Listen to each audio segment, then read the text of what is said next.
Marcus Thornhaven had spent 15 years trying to forget he was born for greatness. Then the royal council arrived at his border outpost with a dead king and a crown he never wanted. Day 0.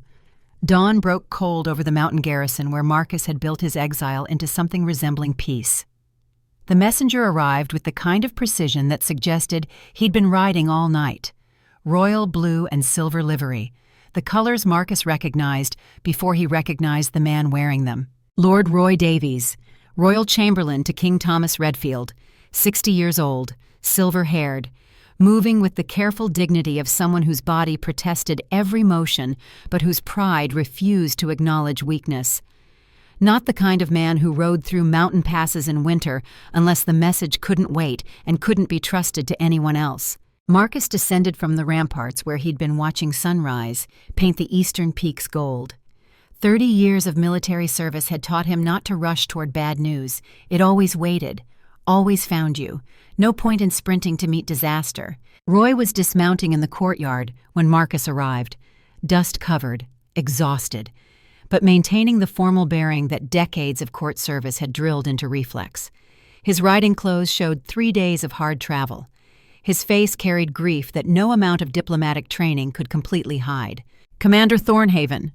Roy's voice was exactly as Marcus remembered. Cultured, careful, carrying authority that didn't need volume.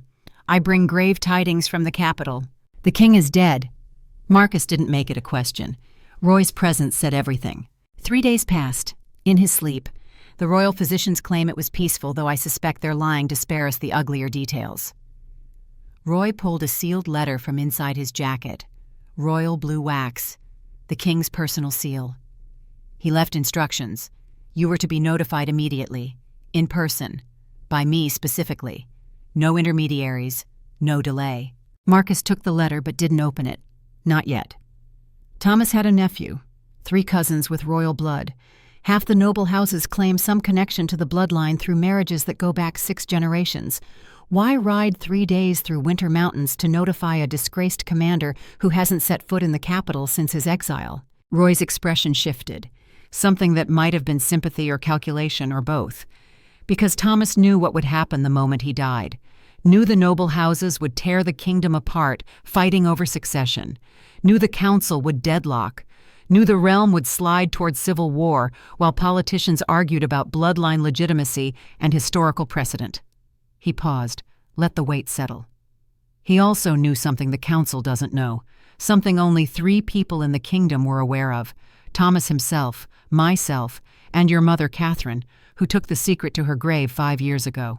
Marcus felt cold certainty lodge in his gut, the same instinct that used to warn him before ambushes when terrain was wrong and intelligence didn't match reality, and every signal screamed that something catastrophic was about to happen. "Whatever you're about to say, I'm not interested in hearing it. Commander Marcus Thornhaven." Roy spoke with the formal precision that accompanied life-changing pronouncements. "Son of Catherine Thornhaven, who was born Catherine Redfield, younger sister to King Edmund Redfield, who had a brief relationship with a guard captain 30 years before she married your legal father, a relationship that produced a son with royal blood, a son who is, by law and lineage and ancient magic, legitimate heir to the throne of the Southern Kingdom." The words hung in this frozen air like an execution sentence. Marcus wanted to laugh, wanted to tell Roy he was insane, that his mother had been a merchant's daughter who'd married a guard captain and raised a son to serve the crown, not wear it. But looking at Roy's face, at the certainty in those old eyes, at the sealed letter with the king's personal seal, Marcus knew it was true, knew it with bone-deep recognition that couldn't be denied. "No, I'm a soldier. I've been a soldier for 30 years. I don't do court politics, don't do succession crises, don't do crowns and thrones and bureaucratic nightmares that get good people killed while nobles argue about bloodlines. The kingdom needs you. The kingdom needs someone who wants the job, someone who knows how to navigate court without getting knifed in the back the first week, someone who won't declare war on half the noble houses because they're too busy scheming to do their actual work." Marcus tried to hand the letter back. Find someone else. Roy didn't take it, just stood there with the infinite patience of someone who'd spent 40 years dealing with difficult people. "I'll give you today to think about it. Tomorrow morning we leave for the capital. You'll attend Thomas's funeral as family should. You'll submit to the blood test that will prove or disprove your lineage. And then you'll make your choice. Accept the throne or watch the kingdom burn. Those are your only options, Commander. Duty or abdication. No middle ground, no comfortable exile where you pretend the choice doesn't exist. Roy turned toward the garrison commander's quarters. I'll need a room for the night. Tomorrow we ride at dawn. 3 days to the capital. That gives you 4 days total to decide if you're the man Thomas believed you to be, or if 15 years of hiding was you becoming someone lesser. Marcus stood alone in the courtyard holding a letter he didn't want from a dead king offering a crown that would destroy him. Around him, the garrison continued its morning routine, guards changing shifts, cooks preparing breakfast, the ordinary rhythm of military life that had been his refuge for 15 years. All of it about to end. Whether he accepted the throne or refused it, everything was about to change. He opened the letter. Day 1. The journey to the capital began at dawn. Marcus rode beside Roy through mountain passes he knew by heart. 3 days of travel. 3 days to prepare for a future he didn't want but couldn't escape. Roy used the time to educate, to explain court politics, to describe the factions Marcus would face, to paint picture of the battlefield Marcus was riding toward. 5 major noble houses control most of the kingdom's wealth and military power. House Brennan leads the warrior families, strong on borders, weak on diplomacy. They'll respect military achievement but test you constantly to prove you're worthy of commanding them. House Chen controls trade and commerce, pragmatic, calculating, everything's a transaction. They'll support you if they believe you'll protect their economic interests, abandon you the moment someone offers better terms. House Sterling represents religious authority, temples, sacred orders, moral oversight of the crown. They'll want assurance that you'll maintain proper respect for spiritual traditions, which means they'll want veto power over your decisions disguised as religious counsel. House Davies keeps the historical records and genealogies, old bloodlines, ancient traditions. They value legitimacy above all else. Your claim is solid, but they'll still test it, still demand proof, still make you earn acceptance instead of giving it freely. And House Kalin. Roy's voice went cold. Ambitious, corrupt, wealthy enough to buy loyalty, and shameless enough to use every tool available. Lord Kalin wanted his nephew crowned, had been positioning pieces for years. Your existence destroys those plans. He'll be your most dangerous enemy, not because he's strong, but because he's desperate and wealthy and completely without moral limits. Marcus absorbed the information, filed it away, recognized the patterns. Court politics was just warfare with different weapons. Same principles applied. Know your enemy, understand their objectives, anticipate their moves. Day 2. They stopped at a way station overnight. Marcus noticed other travelers, merchants carrying news, minor nobles heading toward the capital for the funeral, everyone calculating what the king's death meant for their interests. An older merchant recognized Roy, approached with careful respect. My Lord Chamberlain, terrible news about King Thomas. The realm mourns his passing. A pause. Forgive the question, but has the council identified an heir? Succession uncertainty makes traders nervous. We need stability for commerce to function. Roy's answer was diplomatic, revealing nothing. The council is following proper protocols. An heir will be announced in due time. The realm's stability remains secure. But Marcus saw the worry in the merchant's eyes, saw it reflected in other faces. The commons needed to know who would rule them, needed certainty that succession wouldn't collapse into civil war, needed a king who could maintain order and protect prosperity. The weight of that need settled on Marcus's shoulders. This wasn't abstract politics. This was real people whose lives depended on smooth transition of power. Who'd suffer if nobles fought over the crown instead of serving the realm? Day 3. They arrived at the capital at sunset. The city spread before them like something from a dream. White stone buildings catching the last light, broad streets, the royal palace rising above it all with towers that seemed to touch the sky. Beautiful, powerful, the seat of authority for a kingdom that held 200,000 souls.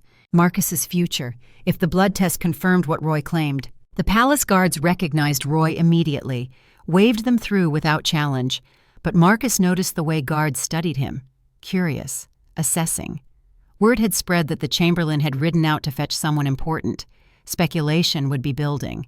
Who was this stranger arriving with Roy Davies? What did his presence mean? Roy led him through corridors Marcus vaguely remembered from decades past the great hall where he'd received his first commendation 30 years ago, past guard barracks where he'd trained recruits, past council chambers where he'd briefed kings on border threats. They stopped at guest quarters that were far more opulent than anything Marcus had occupied in 15 years.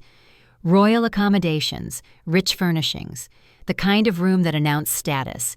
A servant was waiting, young, maybe 24, wearing Royal Guard trainee colors, eager expression, the kind of kid who'd volunteered for palace duty, hoping to prove himself worthy of permanent assignment.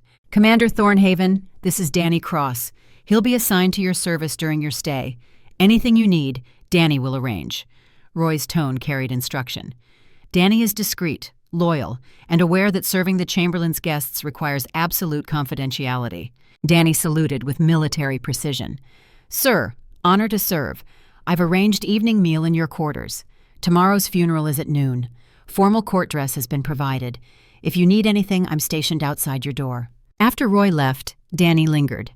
"Sir, if I may ask, are you the heir everyone's whispering about? The one Lord Roy rode out to find?" Marcus studied the young guard, saw genuine curiosity without political calculation, reminded him of himself at that age, eager, wanting to be part of something important.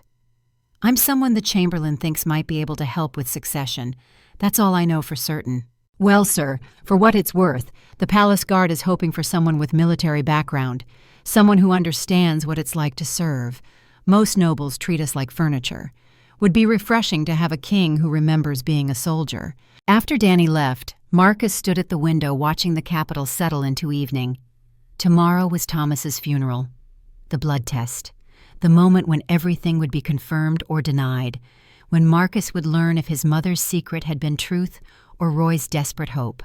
He opened Thomas's letter again, read it slowly this time. "Marcus, if you're reading this, Roy convinced you to come. Good. I knew you would. Duty always wins with you, even when you hate it, especially when you hate it. You're my cousin, true heir, the man I'd have chosen even without the blood. You'll think you're not qualified. You'll make excuses. You'll fight this with everything you have. But you're wrong. The noble houses will test you. Kaelin will scheme. Sterling will judge. But they're not your real threat. Your real threat is Elena Volkov. She'll come. She'll offer alliance. She'll use every memory you've ever shared to make you question your independence. Don't trust the schemes. Trust your judgment.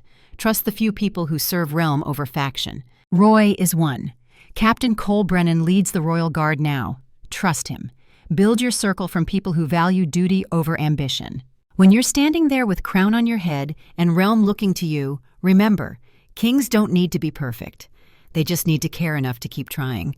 Thomas. Marcus read it 3 times, felt the weight of Thomas's faith, the burden of expectation, the impossible task of becoming something he'd spent 15 years avoiding. Day 4. Thomas's funeral filled the great hall with ceremony and politics in equal measure. Hundreds of nobles in formal mourning dress, courtiers and diplomats representing every major family, the entire power structure of the kingdom gathered to mourn a king and position for what came next. Marcus stood near the front with Roy, noticed everything, the way nobles clustered in factional groups, the careful distance maintained between rival houses, the whispered conversations masked as condolences, every gesture political, every word calculated. Lord Kaelin was there. 50, corrupt eyes hiding behind respectful expression. He watched Marcus with the assessment of someone calculating threat, someone whose plans had just been disrupted by unknown variable. Lady Victoria Sterling represented the religious houses, severe, judgmental, already disapproving of Marcus's military bearing, his lack of courtly polish, everything about him that said soldier instead of nobleman. 5 noble house heads sat in front row positions. Brennan, Chen, Sterling, Davies, Kaelin, each one evaluating the stranger who'd arrived with Roy Davies, each one planning how to use or remove this potential heir. The priests performed ancient rites. Nobles gave speeches about a good king taken too soon. Marcus watched court politics churn beneath formal mourning. Then came moment he'd been dreading. Roy stood before assembled court, spoke with Chamberlain's authority. Before we lay King Thomas to rest, there is matter of succession that requires immediate attention. By ancient law and royal protocol, potential heirs must be identified and tested before burial rites conclude. I present to this court a claimant whose blood will be tested by the crown jewels themselves." He gestured to Marcus. Every eye in the massive hall turned to study this stranger who might be heir. "Commander Marcus Thornhaven, 30 years of military service to this kingdom, son of Catherine Redfield, younger sister to King Edmund, by bloodline and law, potential heir to the throne of the Southern Kingdom." The hall erupted. Shock, outrage, calculation. Questions shouted from a dozen directions. Marcus stood still while chaos swirled. Let them react. Let them process. This was politics. This was the game he'd have to learn. But he also noticed something subtle. In the moment when Roy announced his lineage, Marcus saw Elena Volkov's hand tremble. Just barely. Just for a second. She was standing in the diplomatic section. Northern Kingdom's queen. 48. Still beautiful, despite the careful makeup that couldn't quite hide the shadows under her eyes. The slight pallor beneath the rouge, the way her fingers shook before she controlled them. It lasted maybe 2 seconds. Then she was composed again. Perfect diplomatic mask. But Marcus had seen. Something was wrong with Elena. Something she was hiding behind royal bearing and political performance. Lord Kalen recovered first, stood with affected shock. "Royal Chamberlain, surely you're aware this is highly irregular. Commander Thornhaven has been absent from court for 15 years following a military failure. Is this truly the image we wish to project to our allies and enemies?" "The magic doesn't care about image," Roy replied with ice in his voice. "It recognizes blood. We proceed to the crypts. The crown jewels will judge. If Commander Thornhaven's lineage is true, the magic will confirm it. If not, we'll know within the hour and can dismiss this claim." They descended to the royal crypts, deep beneath the palace, stone passages lit by ancient magic that never dimmed, temperature dropping with each step, Marcus's breath misting in cold air. King Thomas lay in state in the central chamber. The crown rested on his chest, simple gold band set with 3 gemstones that pulsed with faint inner light. Red, blue, green, the symbols of kingship, the artifacts that would judge Marcus's claim. Roy approached the body with reverence, placed his hand on the crown, spoke formal words that echoed in stone chamber. "By blood and bone, by oath and honor, we present a claimant to the throne. Let the ancient magic judge. Let the royal line recognize its own." He lifted the crown. The gemstones pulsed brighter. Roy held it toward Marcus. "Place your hand upon the crown. Let your blood speak to the bloodline. The magic will know truth that no politician can deny." Marcus stepped forward, every noble watching, every breath held. This was the moment that would define everything. Heir or pretender, king or soldier, destiny or freedom. His fingers touched the gold. The crown exploded with light, pure white radiance that filled the chamber and spilled into corridors beyond. Marcus felt heat race through his blood, felt something ancient and powerful recognize him at cellular level, felt the weight of generations of kings pressing down through metal and into his bones. When the light faded, silence remained. The absolute stillness of shocked realization. The magic had recognized Marcus, had confirmed his claim with power that couldn't be questioned or denied. Roy's voice was quiet, awed. "The light hasn't burned that bright since Edmund took the crown 3 generations ago. The magic recognizes you, Commander, recognizes you as true heir. By law and bloodline and power older than this kingdom, you are legitimate claimant to the throne." Marcus stared at the crown, at the simple gold band that represented impossible weight, at the 3 gemstones that had just announced his life was about to change forever. Day 5. The formal announcement came at dawn. Royal heralds in ceremonial dress positioned themselves at key squares throughout the capital. Their voices carried across morning markets and residential quarters with proclamation that would change the kingdom's future. "Hear ye, citizens of the Southern Kingdom, by ancient magic and royal blood test performed in the sacred crypts, by the light of the crown jewels recognizing true lineage, by witness of the noble council and religious authorities, we announce the identification of legitimate heir to the throne of King Thomas Redfield, Commander Marcus Thornhaven, nephew by blood to King Edmund Redfield, cousin to the late King Thomas, confirmed by powers that cannot be deceived, coronation to proceed in 30 days by law and tradition. Marcus watched from his window as news spread through the city below, saw commons gather to hear details, saw merchants calculating what new king would mean for trade, saw palace servants carrying gossip through networks that moved faster than official channels. The weight of those watching eyes settled on his shoulders.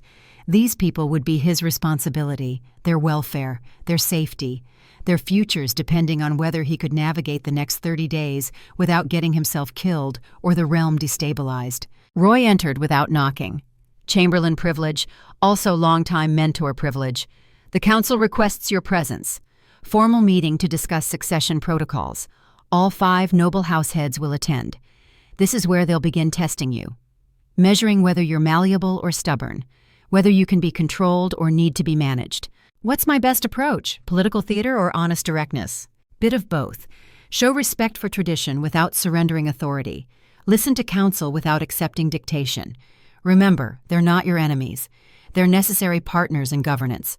But they're also ambitious politicians who'll push boundaries until you establish clear limits. The council chamber was exactly as Marcus remembered from decades past.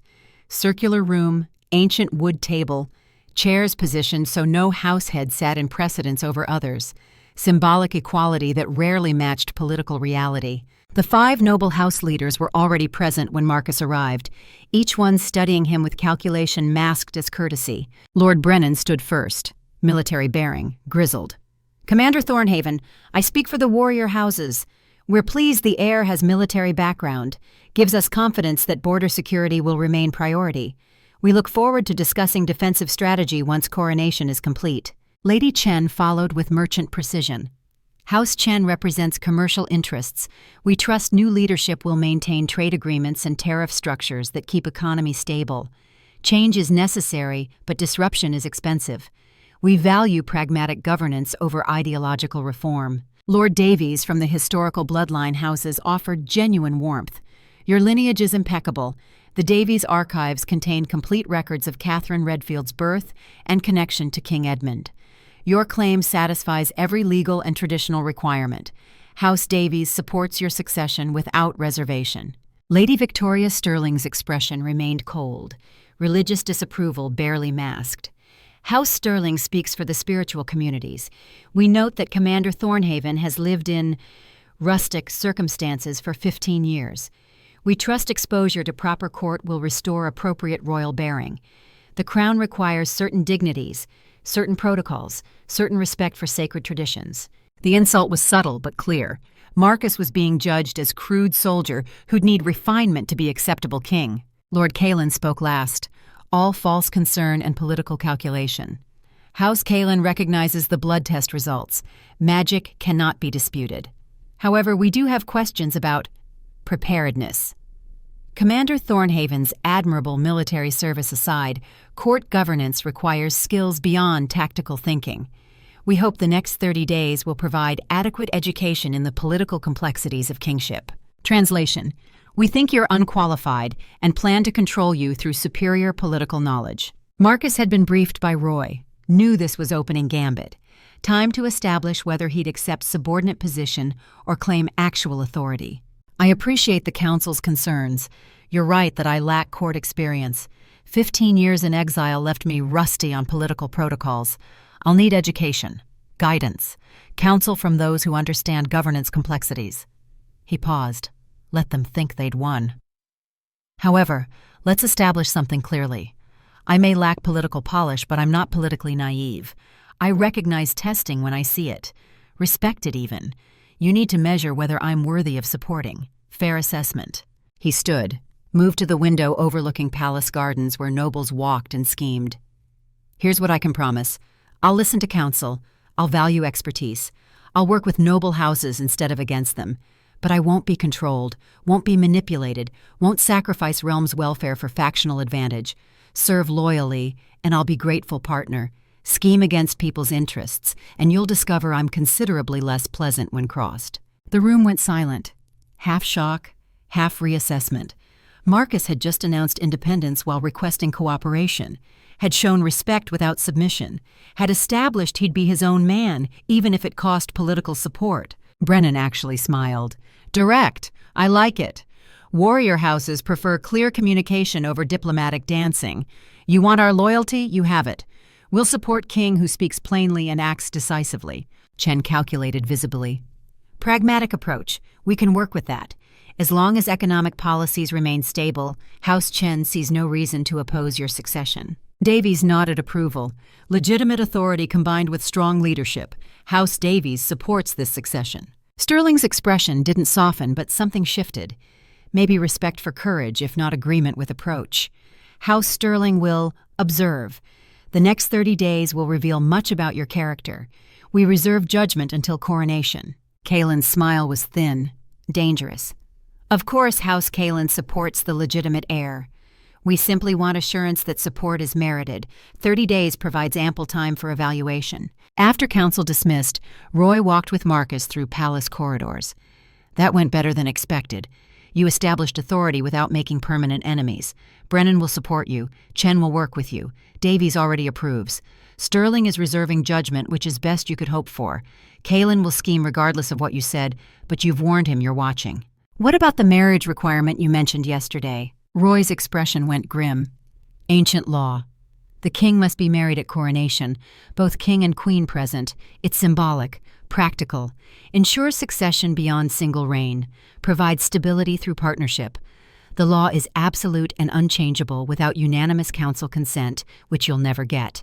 So I have 30 days to navigate succession politics while finding a wife, while proving myself worthy, while keeping kingdom stable, while learning court protocols I should have mastered decades ago. Marcus laughed without humor. Anything else impossible you'd like to mention? Actually, yes. Queen Elena Volkov requested formal audience tomorrow evening. Private meeting. Just you and her. No advisors, no witnesses. She claims it's courtesy between neighboring realms. Diplomatic respect for new heir. Roy's voice went hard. But Elena doesn't do courtesy without calculation. She's planning something. Marriage proposal most likely.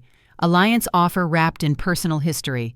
You need to be prepared for her using every weapon in her arsenal, including 20-year-old feelings you thought you'd buried. Marcus felt cold certainty. Of course Elena would make proposal. Of course she'd use their history. Of course she'd offer exactly what he needed wrapped in exactly what he feared. What do you know about her current situation? Palace intelligence must have assessment. Our sources suggest she's in trouble, using forbidden blood magic to enhance her power beyond natural limits. It's making her stronger short-term, but killing her long-term. Maybe 6 months, maybe less. She's built empire through conquest, but hasn't secured succession. No husband, no heir, just conquered territories held together by her personal authority. When she dies, Northern Kingdom probably collapses into civil war. So marriage proposal isn't just political alliance, it's desperation. Woman trying to secure her legacy before death claims her. Exactly, which makes her more dangerous. Desperate enemies take risks rational ones wouldn't. Whatever she offers, remember it's coming from someone who has everything to gain and nothing to lose. That's when people are most willing to sacrifice pawns. Roy paused. Even pawns they once loved. Marcus spent rest of day 5 being measured for formal court attire. Royal tailors fussed over details he didn't care about, insisting proper fit mattered for impression, for authority, for the image King needed to project. Danny stood nearby making quiet suggestions that actually helped. Sir, if I may, the formal cape is traditional but impractical. Trips you during quick movements. Court expects you to wear it for ceremony, but nobody will judge if you remove it for actual work. Most practical kings do. How do you know these details? You've only been here 2 years. Palace servants gossip, sir. I listen. You'd be surprised what you learn from people who clean the throne room and serve in council chambers. They see everything nobles think they're hiding. Smart kid. Marcus was glad Roy had assigned him. That evening, Marcus ate in his quarters while reviewing documents Roy had provided. Genealogies proving his bloodline, historical precedents for succession procedures, ancient laws governing coronation requirements, the bureaucratic machinery of transforming soldier into king. A knock. Danny entering with fresh documents. Sir, begging your pardon, but there's situation developing. Palace guard overheard 3 noble house representatives meeting in private. Lord Kalen's nephew, Sterling's bishop, Brennan's second cousin, discussing ways to delay your coronation. Nothing treasonous, just political maneuvering to buy time for their factions to position better. Let them maneuver. I expected resistance. Question is whether they're scheming within legal bounds or crossing into dangerous territory. Legal so far, sir, but Captain Cole wanted you aware. He's increasing security around your quarters, not because of immediate threat, but because prevention is easier than response. Day 6. Morning brought summons from religious authorities. Sterling's bishop requesting private audience to discuss spiritual preparedness for sacred responsibilities of kingship. The bishop's chambers were exactly what Marcus expected, austere, filled with religious texts and sacred artifacts, the kind of space designed to remind visitors of moral weight and divine oversight. Bishop Aldrich was 70, white-haired, eyes carrying judgment refined through decades of evaluating souls. Commander Thornhaven, thank you for attending. I wish to discuss the sacred nature of coronation, the covenant between king and divine authority, the moral obligations inherent in royal duty. Translation: I'm going to lecture you about proper behavior and religious obedience. Marcus listened respectfully, knew this was test. Sterling's faction measuring whether he'd accept religious oversight or resist spiritual authorities' claims on temporal power. When Aldrich finished his prepared speech, Marcus responded carefully. Your Grace, I respect the kingdom's religious traditions. The covenant between crown and faith is important, provides moral foundation for governance, reminds kings they're accountable to something beyond political power. He paused. However, I also believe in separation between spiritual guidance and political dictation. Faith should inform conscience, not control policy.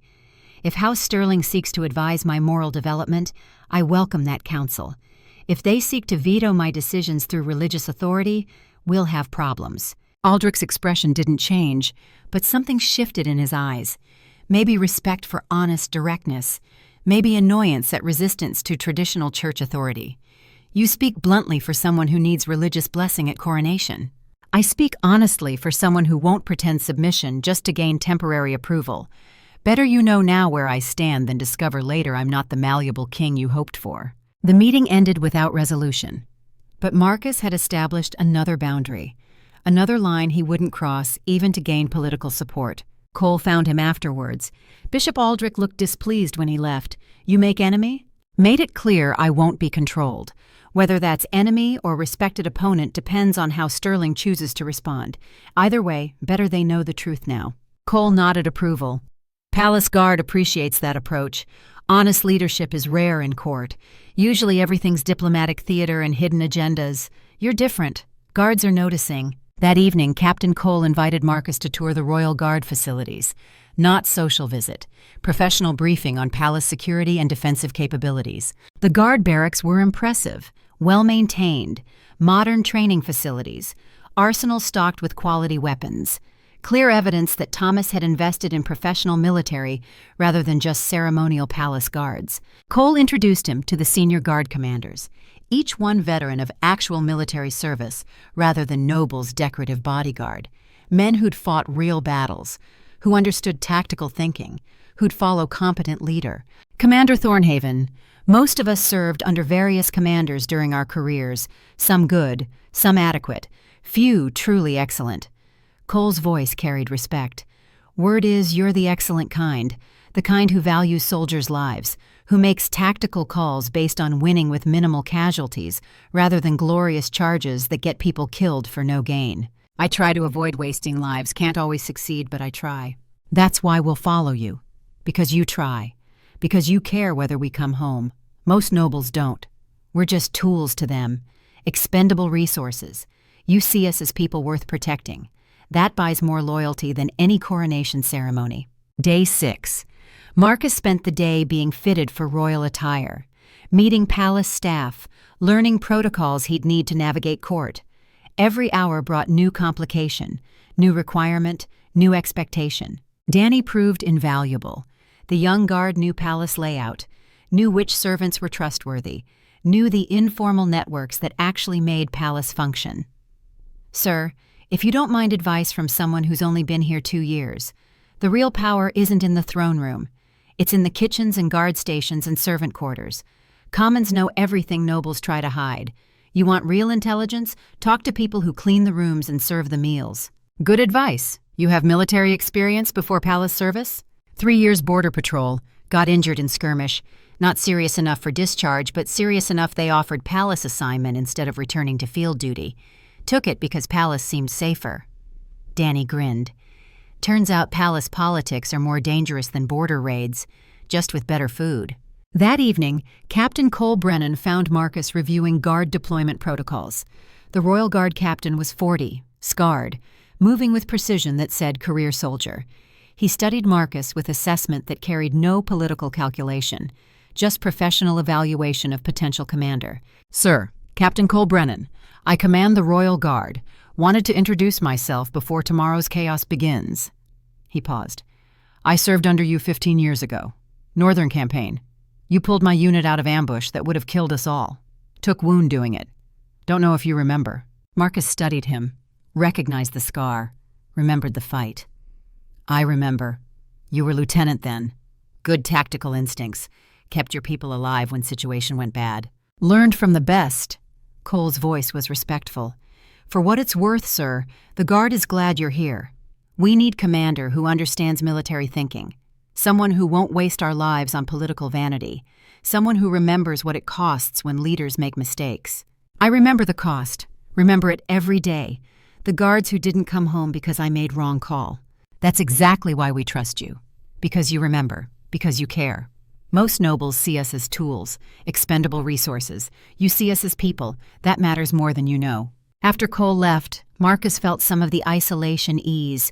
He wasn't completely alone. Roy was ally. Danny was loyal. Cole represented the Guard. He had people, not many, but enough to start building something. Day 7.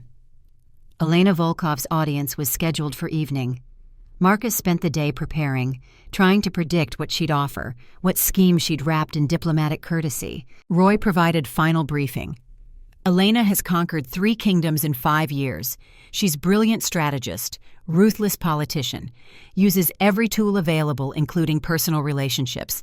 She knows you'll remember what you felt 20 years ago. We'll use those memories to manipulate your response. Don't let emotion cloud judgment." "I'm aware of her capabilities. Are you aware she's dying?" Roy's voice was quiet. "Palace intelligence suggests she's using forbidden blood magic to strengthen her claim, enhancing her power beyond natural limits. But the magic has cost. She's deteriorating. Maybe 6 months left, maybe less." Marcus felt cold shock. Elena dying? The woman who'd seemed invincible choosing power over survival? "How certain is this intelligence?" 70% confidence. Hard to verify. She hides it well. But our sources are reliable. Roy paused. "It means whatever she's offering isn't just political. It's desperate. Woman trying to secure legacy before death claims her. Makes her more dangerous. Desperate enemies take risks rational ones wouldn't." The audience took place in Marcus's quarters. Private. No witnesses. Elena arrived precisely on time, moving with controlled grace despite whatever the blood magic was costing her. She was still beautiful, still carried herself like someone who owned every room she entered. But Marcus could see the cost now that he knew to look. The careful makeup hiding pallor, the controlled movements masking tremors, the price of ambition literally killing her. "Marcus!" Her voice was exactly as he remembered, low, confident. "You look well. Border exile obviously agreed with you." "Elena, you look powerful. Conquest obviously suits you." She smiled, sharp, knowing. Still direct, still refusing to play games. Some things never change. She moved to window, stood beside him looking out at Capitol. Close enough to touch, far enough to maintain distance. "Though I notice you took the crown. That's new. The Marcus I knew would have run rather than accept political responsibility. Didn't have much choice. Realm needed heir. Blood confirmed claim. Duty called. Always duty with you." Something soft entered her voice. Vulnerable.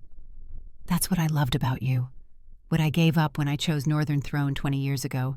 What I've regretted every day since." Marcus met her eyes, saw complexity there, truth mixed with calculation, genuine feeling wrapped around political objective.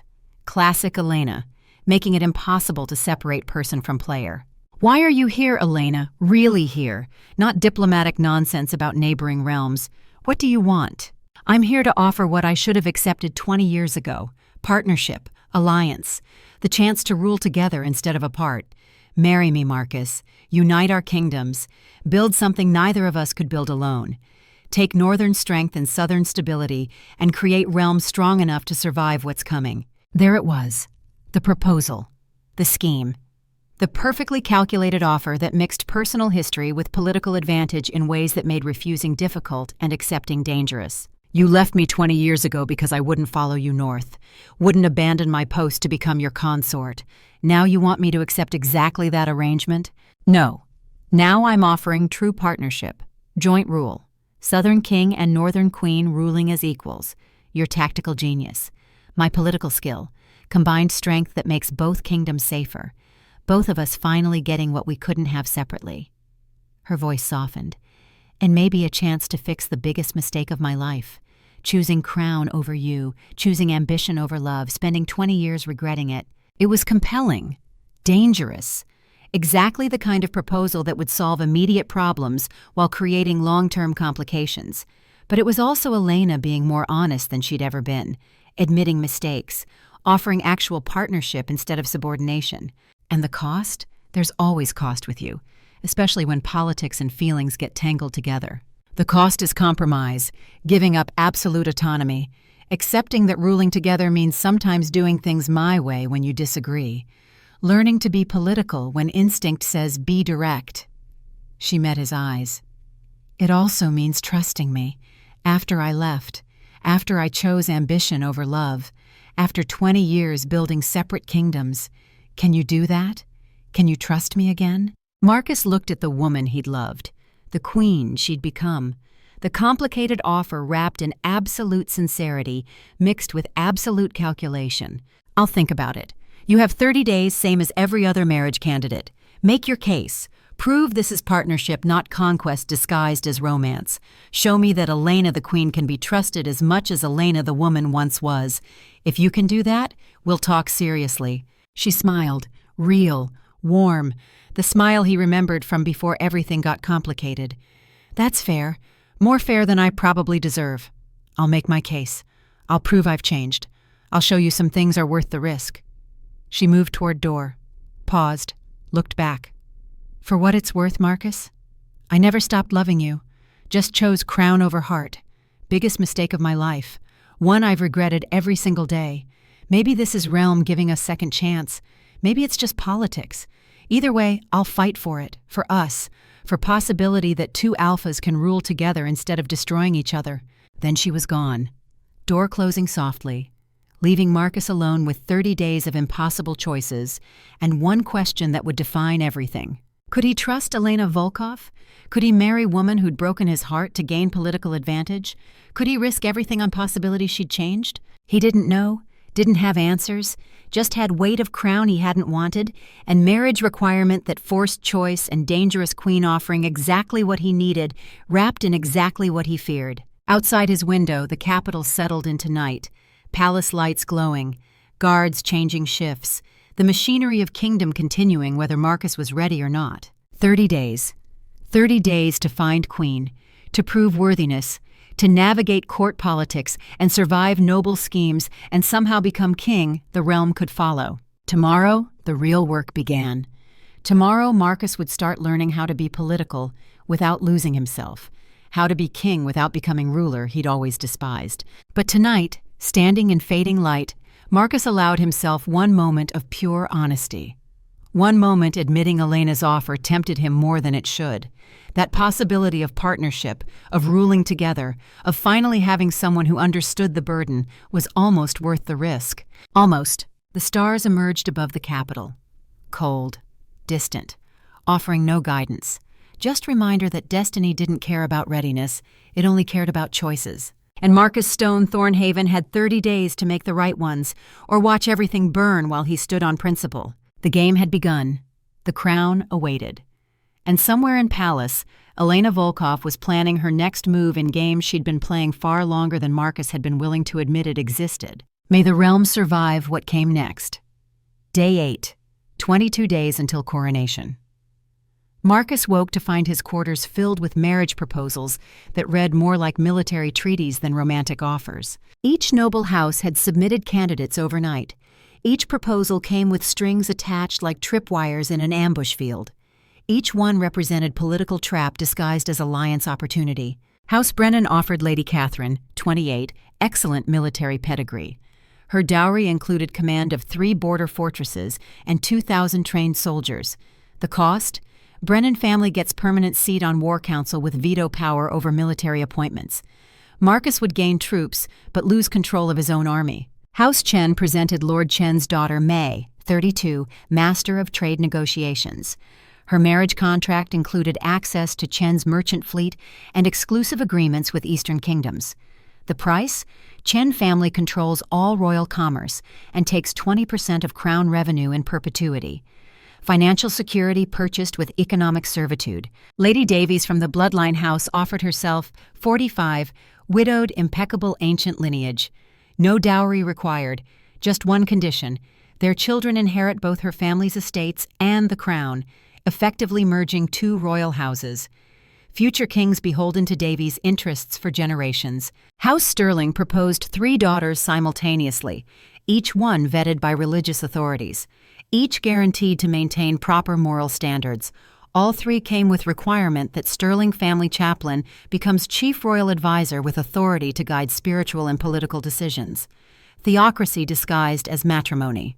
And Elena's proposal: partnership, joint rule, unification of kingdoms, no dowry because she brought entire realm, no conditions except sharing throne with woman who'd chosen ambition over love 20 years ago and might do it again the moment politics demanded. Roy entered carrying more proposals. His expression suggested he'd rather be anywhere else. 3 additional candidates arrived this morning: House Kalen's niece, House Murdoch's widow, merchant family claiming noble status through obscure historical precedent. Let me guess. Kalen's niece comes with strings that put him in control of treasury. Murdoch's widow needs financial rescue that depletes royal coffers. Merchant family wants titles and legitimacy in exchange for coin. Marcus didn't look up from documents. Every one of these proposals is trap disguised as alliance. Politics usually is. Roy sat with careful precision of 60-year-old bones protesting movement. But you need to marry someone. Ancient law doesn't have exemptions for cynical soldiers who distrust ulterior motives. 22 days until deadline. You have to choose. Or I revive trial by crown, prove worthiness through demonstration instead of political marriage. Marcus had been researching ancient traditions during sleepless night, looking for loopholes, searching for ways to satisfy succession law without becoming owned by whichever faction he married into. Roy went very still. Trial by crown hasn't been invoked in 200 years, requires unanimous council consent to even consider. Every noble house would have to agree you attempting trials instead of marrying. They won't, not when each house is positioning their candidate as perfect queen. Then I make them agree. Show them alternative is worse than letting me prove worth through action. Marcus stood, moved to window overlooking palace gardens where nobles walked and schemed. I address council today, present my case. Let them choose between risking me failing trials or accepting endless political infighting over which family's daughter sits on throne. That's brilliant or suicidal depending on reaction. Roy pulled out additional documents. Speaking of council, Lord Kalen requested formal investigation into the ambush 15 years ago. Claims questions exist about your judgment under pressure. Wants record examined before coronation proceeds. There it was, political knife wrapped in legitimate concern. Kalen couldn't attack Marcus's bloodline, couldn't dispute magic's recognition, so he'd attack reputation, drag up past failures, make realm question whether commander who'd lost 8 men could be trusted with entire kingdom. Let him investigate. Record speaks for itself. I made call with imperfect intelligence. Men died. I took responsibility, accepted consequences. If Kalen thinks that disqualifies me from leadership, he's welcome to make his case. He will, and he'll have support. Not because nobles genuinely care about ancient military disaster, but because undermining you creates opportunity, makes you desperate, forces you to accept their terms to prove loyalty. Roy's voice was gentle, understanding. This is the game, Marcus. They'll keep pressing until you bend or break. Then I'll show them I don't do either. Marcus turned from window. Schedule council session for this afternoon. I'll present trial by crown proposal. Meanwhile, have Cole investigate Kalen's finances. Man that corrupt has skeletons. Find them. Already done. Cole's been digging since Kalen started Whisper campaign. Should have leverage within week. The council session that afternoon was exactly the political battlefield Marcus expected. 20 nobles, each representing different faction, each calculating how to use this session to advance interests. Marcus presented his proposal with military precision, direct, clear, uncompromising.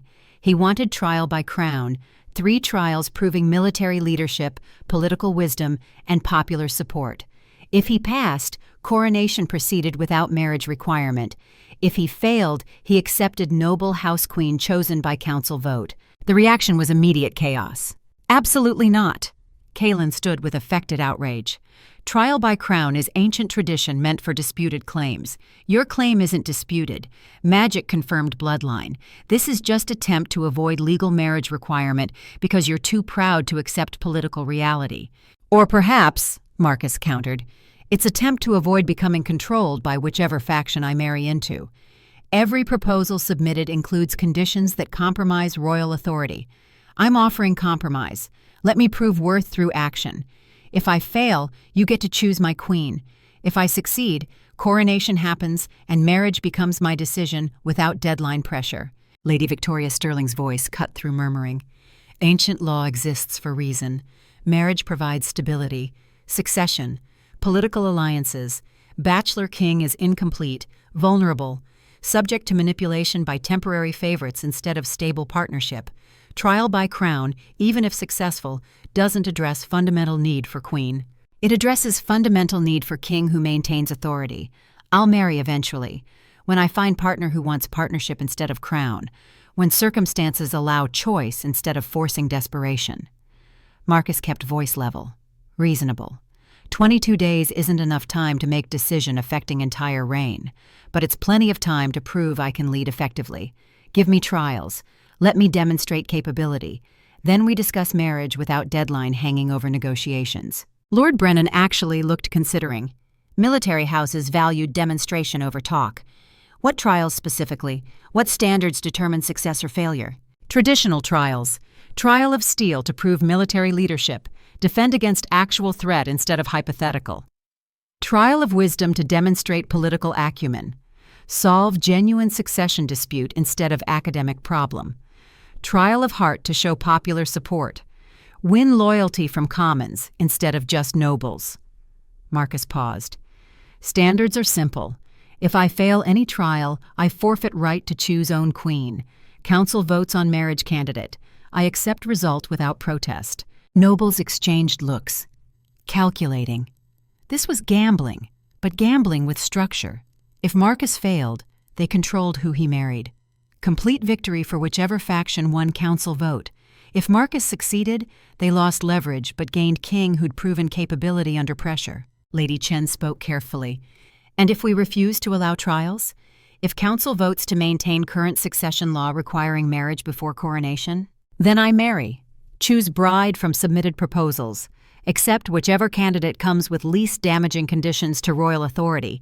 But no, I'll spend entire reign working to minimize whatever compromises that marriage forces. We'll fight your influence. We'll resist your control. We'll make governing partnership of resistance instead of cooperation. Marcus met each council member's eyes. Or you allow trials. Let me prove worth. Risk me failing, but potentially gain king who respects your willingness to let capability demonstrate instead of forcing political submission. It was threat and promise combined. Marry now and Marcus would be hostile king, fighting noble influence constantly. Allow trials, and Marcus might become cooperative king, grateful for opportunity. The vote took 3 hours of debate, arguments, counter-arguments, private negotiations, faction bargaining, all the political machinery that Marcus despised but was learning to anticipate. Final result? 13 votes for trials, 7 against. Simple majority sufficient for procedural change. Trial by crown was approved. Marcus had 22 days. 22 days to prove himself worthy through demonstration instead of political marriage. 22 days to show realm that capability mattered more than connections. Day 12, 18 days until coronation. Trial of Steel was announced with dramatic ceremony suggesting careful political staging. Northern border. Raiding party reported by merchants. Village protection urgently needed. Council observers would accompany to verify Marcus's tactical capability. Perfect evaluation disguised as genuine crisis. Marcus recognized setup immediately. Real raids didn't come with advance warning and formal observation protocols. This was theater. Controlled demonstration designed to test leadership under pressure, while giving nobles front-row seats to judge competence. The council assigned 5 observers. Lord Brennan representing military houses, Lady Chen for commercial interests, Sterling's bishop for religious authority, Kaelin's nephew taking notes, and surprisingly Elena claiming diplomatic interest in Southern Kingdom's defensive capabilities, each one positioning to evaluate, each calculating how to use this trial politically. Marcus assembled team with professional efficiency that impressed even skeptical observers. Cole as second in command. 20 hand-picked royal guards, each chosen for specific tactical skills, and Danny Cross. The young guard had volunteered for field assignment. "Sir, I know I'm just palace attendant, but I served 3 years border patrol before injury. If you need another body who knows combat, I'm available." Marcus studied him, saw genuine desire to prove worth, reminded him of himself at that age. "You're assigned. Stay close. Follow Cole's orders.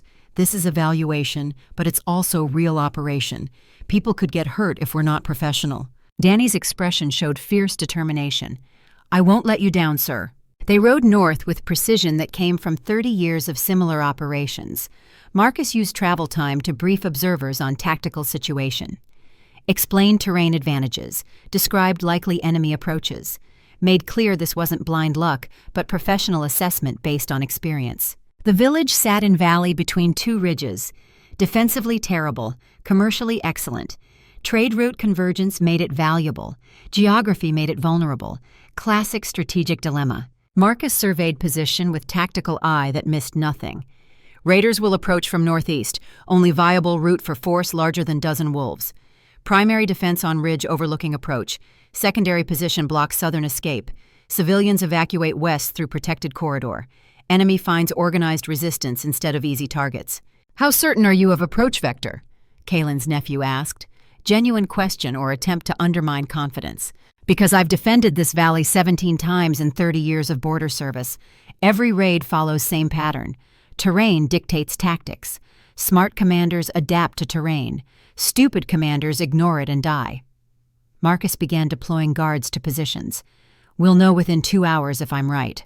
Danny moved with quiet efficiency, helping establish defensive positions, following Cole's orders without hesitation. Professional competence that belied his palace attendant status. 90 minutes later, scouts reported movement. Northeast Ridge. Exactly as predicted. The engagement lasted 6 hours. Marcus commanded from forward position but maintained tactical overview, directed fire, coordinated movements, protected civilians while containing threat. He let guards execute their training, didn't micromanage, just provided clear objectives and trusted professionals to accomplish them. Danny proved his worth during critical moment when Raider broke through secondary position. Young guard responded with combat instincts that suggested far more experience than 3 years border patrol. Intercepted threat, neutralized attacker, protected civilian evacuation route without needing orders. Cole handled western evacuation with efficiency. 50 civilians moved to safety without panic or casualties. Defensive positions held without yielding ground. Enemy probes repelled with minimal force. Textbook defense that demonstrated competence without unnecessary violence. When raiders withdrew, observers conducted immediate assessment. Lord Brennan looked impressed, despite political alignment against Marcus. Professionally executed, no casualties, objective achieved, by military standards, exemplary performance. Lady Chen calculated commercial value, village protected, trade route secured, economic impact positive. Merchants will note potential king prioritizes protecting their interests. Sterling's bishop offered grudging approval. No excessive violence, minimal bloodshed, merciful to defeated enemies, meets moral standards for righteous leadership. Even Kaelin's nephew could only note minor details. Positioning was predictable. Enemy familiar with commander's tactics could potentially counter. "True," Marcus acknowledged, "which is why I don't rely on single approach. This situation called for standard defense, Other situations require improvisation. Good commanders know difference. Elena waited until other observers departed before approaching. She moved more slowly than day 7, more carefully. The blood magic cost becoming harder to hide. You made it look easy. Deliberate choice. Wanted them to see competence without struggle, confidence without arrogance. Her voice carried edge of fatigue that was new. But I noticed the moment when that young guard, Danny, almost had to make impossible choice between protecting position and protecting civilians. You repositioned just in time, covered his vulnerability without making it obvious. That's real leadership. The kind observers might miss, but soldiers never forget. You're watching closely. I always watch you closely. 20 years hasn't changed that. She paused, steadied herself against wall. Subtle movement that suggested dizziness quickly controlled. Tomorrow they announce results. Trial of Steel will be declared passed. Then Trial of Wisdom begins. That one won't be as straightforward. Military assessment is pass or fail. Wisdom trial requires political judgment, subjective evaluation, easier to manipulate. Kaylin will try. Marcus noticed the way she braced against wall, the pallor beneath carefully applied makeup, the tremor in fingers she tried to hide. Are you well, Elena? Her expression closed, guarded. Just tired from travel, observation duties, nothing concerning. But her eyes showed lie, showed awareness that Marcus had seen what she was trying to hide. If you need healers, Southern Kingdom has excellent... I'm fine. Sharp, defensive, then softer. But thank you for asking. It's kind. More kindness than I probably deserve after what I did to us. She left before Marcus could respond, moving with controlled precision that cost visible effort. Woman fighting battle against her own body while pretending strength she no longer fully possessed. Danny appeared at Marcus's elbow. Sir, Queen Elena didn't look well. Palace servants have been whispering about Northern Kingdom delegation requesting special herbs, the kind used to manage pain or mask symptoms of serious illness. Keep listening, but be discreet. If Elena's hiding health problems, she has reasons. We respect that privacy while staying informed. Trial of Steel, passed. Announced next morning with formal ceremony. Observers presented unanimous verdict.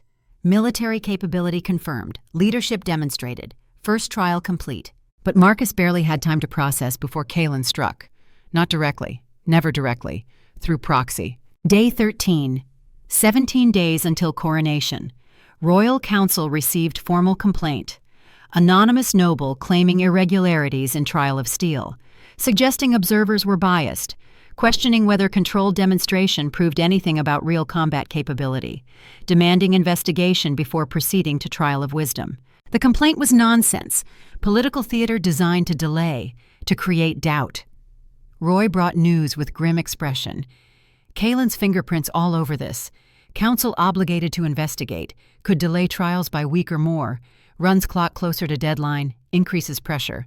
Who's investigating? Council appointed review board. 3 nobles, Brennan, Chen, Sterling, each representing different faction, supposed to be balanced. Actually means Kaylin needs to corrupt one of 3 to deadlock investigation indefinitely. Marcus felt cold tactical calculations settle. Then we go on offense. Force faster timeline. Make investigation more expensive for Kaylin than letting it drop. He pulled out documents Cole had prepared. Evidence of Kaylin's financial corruption. Nothing definitive for criminal charges, but plenty sufficient for political embarrassment. We leak this. Anonymous tip to Chen's Commercial Oversight Committee. Let her people dig into Kaylin's accounts. Mutual destruction or mutual withdrawal. His choice. Roy looked shocked, then impressed. That's ruthless. Political hardball you're learning. I'm adapting. There's difference between learning to play dirty and understanding when dirty tactics are necessary response to opponent who won't fight clean. The leak happened that afternoon. By evening, Chen's people were requesting Kaylin's financial records. By nightfall, Kaylin requested private meeting with Marcus. The message was clear: mutual withdrawal or mutual destruction. Kaylin chose survival.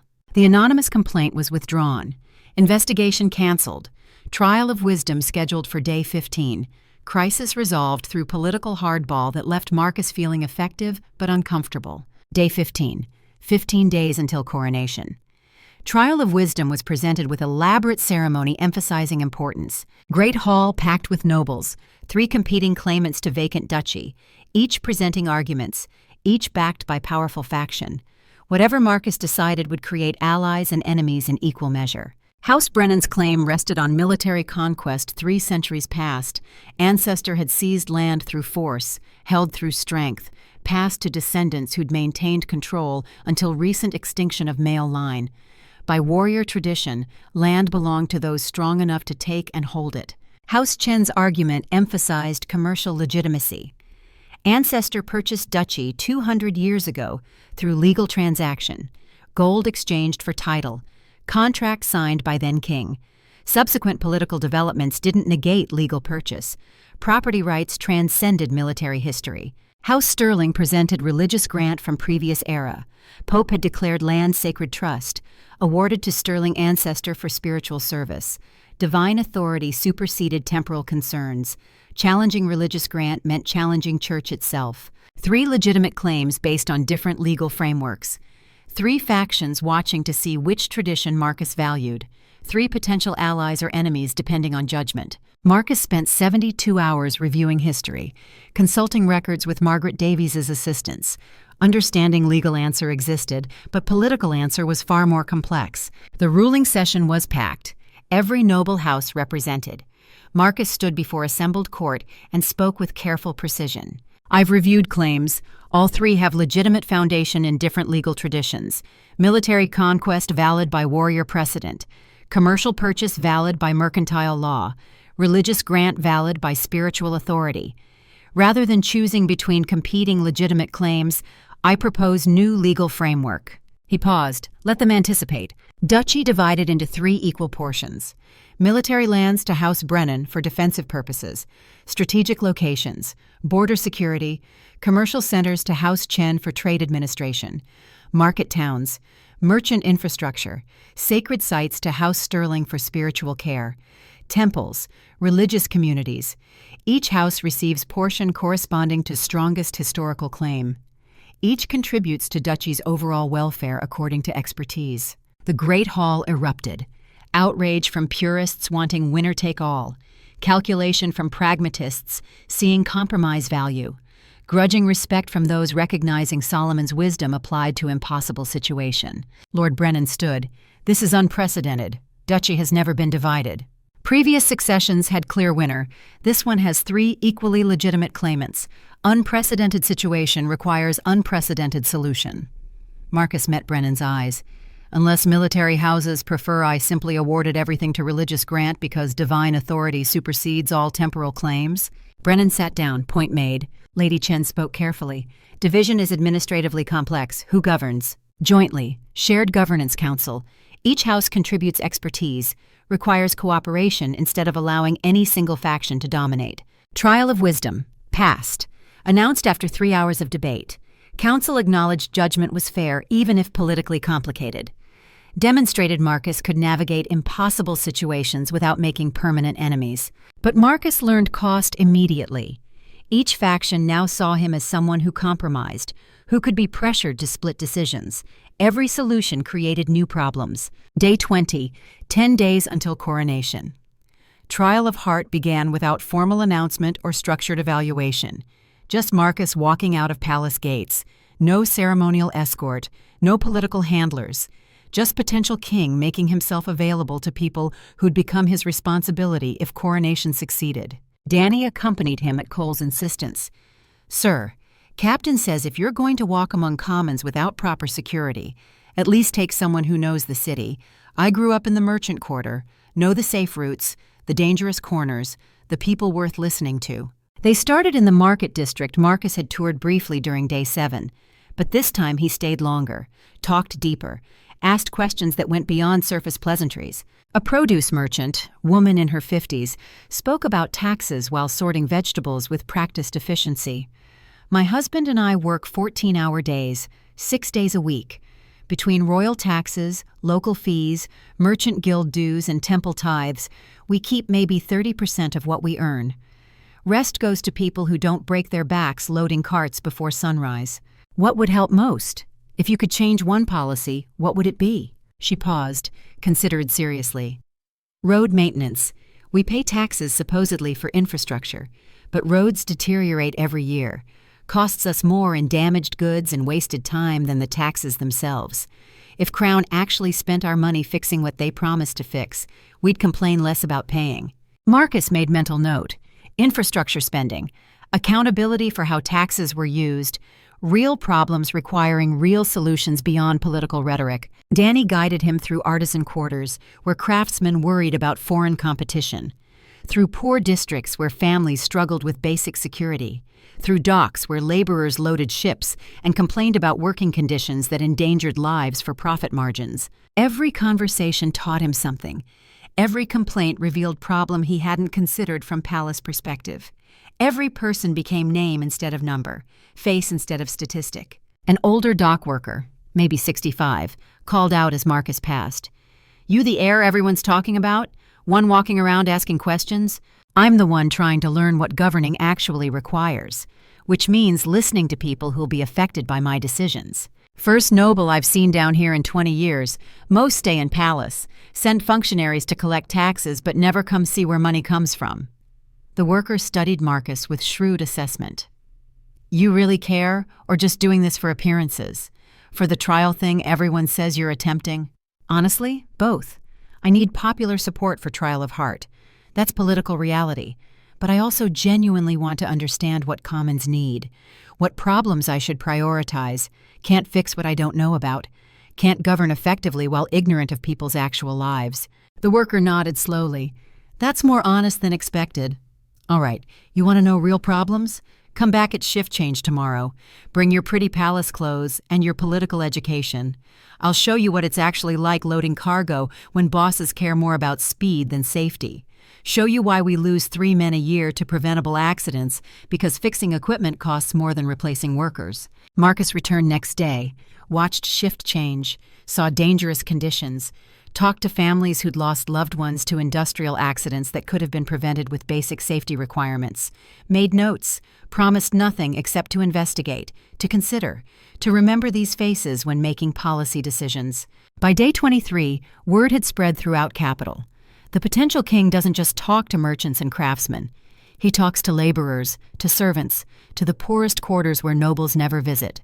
He listens to complaints without making empty promises, asks real questions, takes real notes, actually seems to care about answers. Popular support grew organically, not through political manipulation, but through genuine connection reinforced by consistent behavior. Commons started organizing their own protection committees, volunteering additional security, offering support if succession was contested. But the trial also exposed Marcus, made him vulnerable, created opportunities for enemies who saw connection with Commons as weakness to exploit.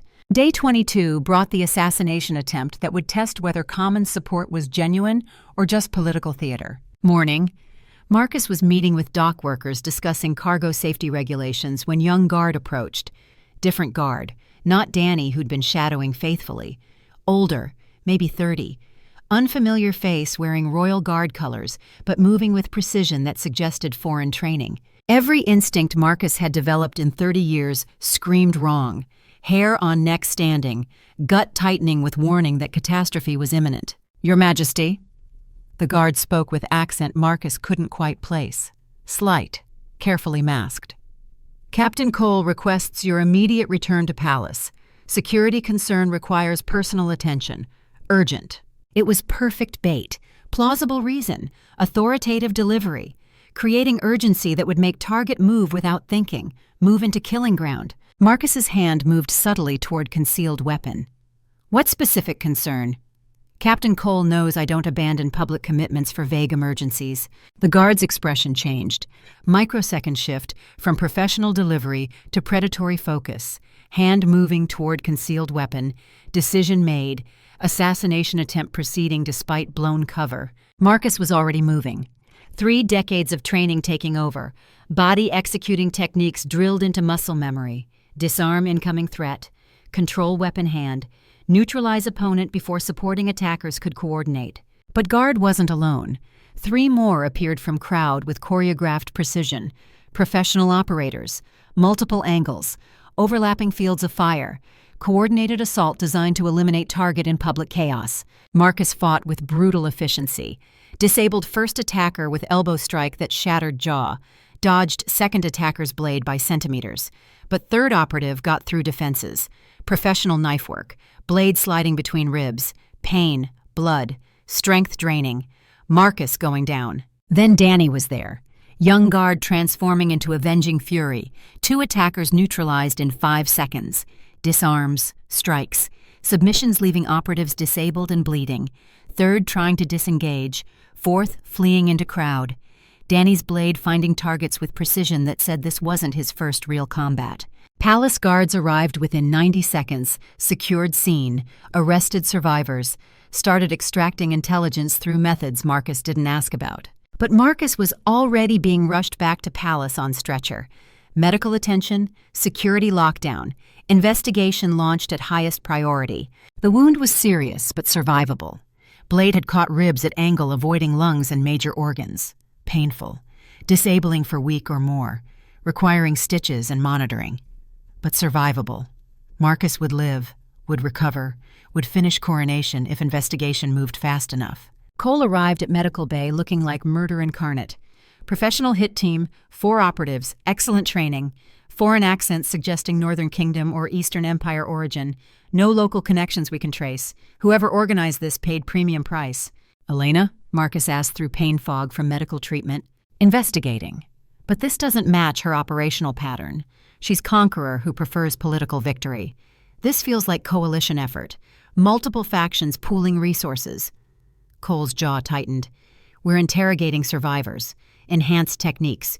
Within 12 hours, we'll know who funded operation. Danny stood nearby, blood splattered across uniform. Quiet despite professional performance. Marcus gestured him closer. You saved my life. Combat skills beyond anything standard guard training provides. How did you know attack was coming? Danny's voice was steady despite obvious stress. Recognized the approach guard. Saw him 3 days ago in Foreign Merchant District meeting with contacts who moved like military professionals. Not merchants. Operators. When he approached today with suspicious message, positioned for intervention based on instinct more than confirmed intelligence. Luck is what happens when preparation meets opportunity. You prepared, trained beyond requirements, stayed alert when easier to be complacent. That's not luck. That's professional excellence under pressure. Marcus gripped Danny's shoulder despite pain. You'll be rewarded, promoted, given whatever assignment you want. I just want to serve people worth protecting. You're worth protecting, Your Majesty. First noble who actually cares about commons, I'd do it again, gladly. The assassination attempt transformed trial of heart evaluation completely. News spread through capital with speed outpacing official communication. King walked among commons despite threat, was attacked, was saved by young guard loyal enough to risk life-protecting ruler he barely knew. Continued commitment to accessibility despite near death. Commons rallied spontaneously. Merchants organized protection committees. Workers established neighborhood watch programs. Families offered homes as safe houses. Craftsmen forged weapons and armor as gifts expressing loyalty. The message was unmistakable. Attack our king and we respond. Threaten leader who cares about us and discover we care about him enough to fight back. But investigation into assassination attempt revealed truth that made victory hollow. Funding came from coalition of noble houses. Not single faction, but coordinated effort. Brennan, Sterling, Kalin. Houses that publicly competed, but privately agreed Marcus represented existential threat to collective power. Better to eliminate reform-minded king before coronation than risk genuine change to system benefiting them. Marcus reviewed evidence with cold, tactical assessment. Traditional response would be arrests, trials, executions, decimating noble leadership, and creating power vacuum that destabilized realm. But that served vengeance, not governance, served emotion, not strategic thinking. Instead, Marcus called private meetings, each noble house leader summoned individually, presented with evidence of participation, offered choice, swear genuine loyalty, serve realm instead of faction, accept Marcus's authority and contribute expertise to governance, or face public trial, exposure, destruction of house reputation and political power. One by one, they chose survival, chose service, chose accepting Marcus's authority over risking everything through continued resistance, not genuine conversion, not authentic loyalty, but professional cooperation, agreement to work within system instead of destroying it. It was pragmatic, political, exactly the kind of calculated decision that required compromising perfect justice for practical stability, accepting flawed alliance over righteous conflict. Marcus hated it, hated rewarding attempted murder with continued influence, but he understood necessity, understood that destroying noble houses would create chaos worse than tolerating controlled opposition. Trial of heart, passed. Announced day 23, 7 days until coronation. Council observers reported overwhelming popular support exceeding any recent succession. Commons actively committed to defending Marcus's claim. Day 25, 5 days until coronation. All 3 trials complete. All 3 passed with marks exceeding expectations. Council scheduled formal coronation for day 30. But between trials and coronation, Elena's condition deteriorated dramatically. Palace healers summoned repeatedly to northern delegation quarters. Servants reported she rarely left bed. Pain management herbs requested in quantities suggesting severe symptoms. Day 26. Marcus visited Elena's quarters despite protocol suggesting he shouldn't. Found her sitting by window, wrapped in blankets despite warm day, tremors visible even from distance, pallor no makeup could hide. "You shouldn't be here," she said quietly. Potential king visiting dying foreign queen 4 days before coronation. Creates appearance of improper alliance, gives enemies ammunition. "I don't care about appearance. I care about friend who's dying because she chose power over survival." Marcus sat across from her. "The blood magic is killing you. Healers say you have weeks, maybe less. Whatever empire you built, whatever legacy you wanted to secure, none of it matters if you're dead." "I know. I've known for months. Made my choice. Chose power, chose expansion, chose everything except the one thing that actually mattered." Her voice broke. "Chose everything except you, except us, except the possibility that love was worth more than kingdoms." "Then make different choice now. Stay. Let our healers try purging the blood magic. Let me help. Let us see if second chances exist." "Why would you help woman who left you, who broke your heart, who spent 20 years building empire you might have to fight someday?" "Because caring about people means helping even when help is expensive. Because some battles are worth fighting even when victory isn't guaranteed. Because you're not just foreign queen or political opponent. You're Elena, woman I loved, woman I never stopped loving despite everything. That matters more than politics, more than crowns, more than whatever happened 20 years ago." Tears streamed down her face, first honest emotion without political calculation. "I don't deserve your help, don't deserve your caring, don't deserve second chance." "Probably not, but I'm offering anyway. Because that's what love does, offers chances, offers hope, offers possibility that broken things can be fixed if someone cares enough to try." She stayed, agreed to healing attempts, to trying experimental treatments, to risking hope instead of accepting despair. It was small victory, uncertain victory, but victory nonetheless. Day 28, 2 days until coronation. Lord Kaelin made final attempt at obstruction, formal challenge to coronation. Ancient right allowing noble bloodline to contest succession through personal combat. Single combat. Winner takes throne. Loser dies or yields crown forever. It was desperate. Foolish. Kaelin was politician, not warrior. Marcus was career soldier with 30 years combat experience. But it was also brilliant political trap. If Marcus refused combat, appeared afraid. If Marcus accepted and killed noblemen in front of court, appeared brutal. Either way, Kaelin created problem that forced bad choice. Marcus accepted. Chose to show strength rather than mercy. Let realms see he would fight when necessary. Would defend crown through action, not just words. The combat took place in throne room. Court witnesses. Every noble house watching. Traditional resolution to disputed succession using methods unchanged for centuries. Marcus arrived in simple fighting clothes. No armor, no ceremony. Just warrior prepared to do what was necessary. Kaelin arrived in elaborate noble attire, expensive sword that had probably never seen real combat, hired instructor visible in movements but no actual battle experience, They fought with Marcus holding back, not trying to humiliate, just demonstrating clear superiority through controlled exchanges. Showing Kaelin was outmatched without being cruel, giving opportunity for honorable surrender. 11 minutes. Kaelin managed surprisingly well given disadvantage. Hired training showed in technique. But technique wasn't experience. Wasn't the instinct that came from fighting for life against opponents genuinely trying to kill you. Marcus disarmed him with precise technique, forced submission through control that left no question about outcome, then offered hand to help fallen opponents stand. "I don't want your death," Marcus said, loud enough for court to hear. "I want your service. You're intelligent, politically skilled, capable administrator despite corrupt tendencies. Serve the realm instead of your ambition, and you'll find I value competence more than I hold grudges. Continue scheming, and you'll discover that mercy has limits." Kaelin accepted hand, stood, yielded crown claim publicly, swore oath of service that bound him by honor and tradition. Political theater, but also genuine opportunity. Marcus had won combat but also converted enemy to subordinate, demonstrated he governed through inclusion rather than exclusion when possible. The court watched in silence, then slowly applause built. Not universal, never universal, but enough nobles recognizing they'd witnessed something unusual. Leader who could be ruthless when necessary, but chose mercy when possible. Who valued cooperation over domination. Who understood power was tool, not goal. Day 29. 1 day until coronation. Final preparations.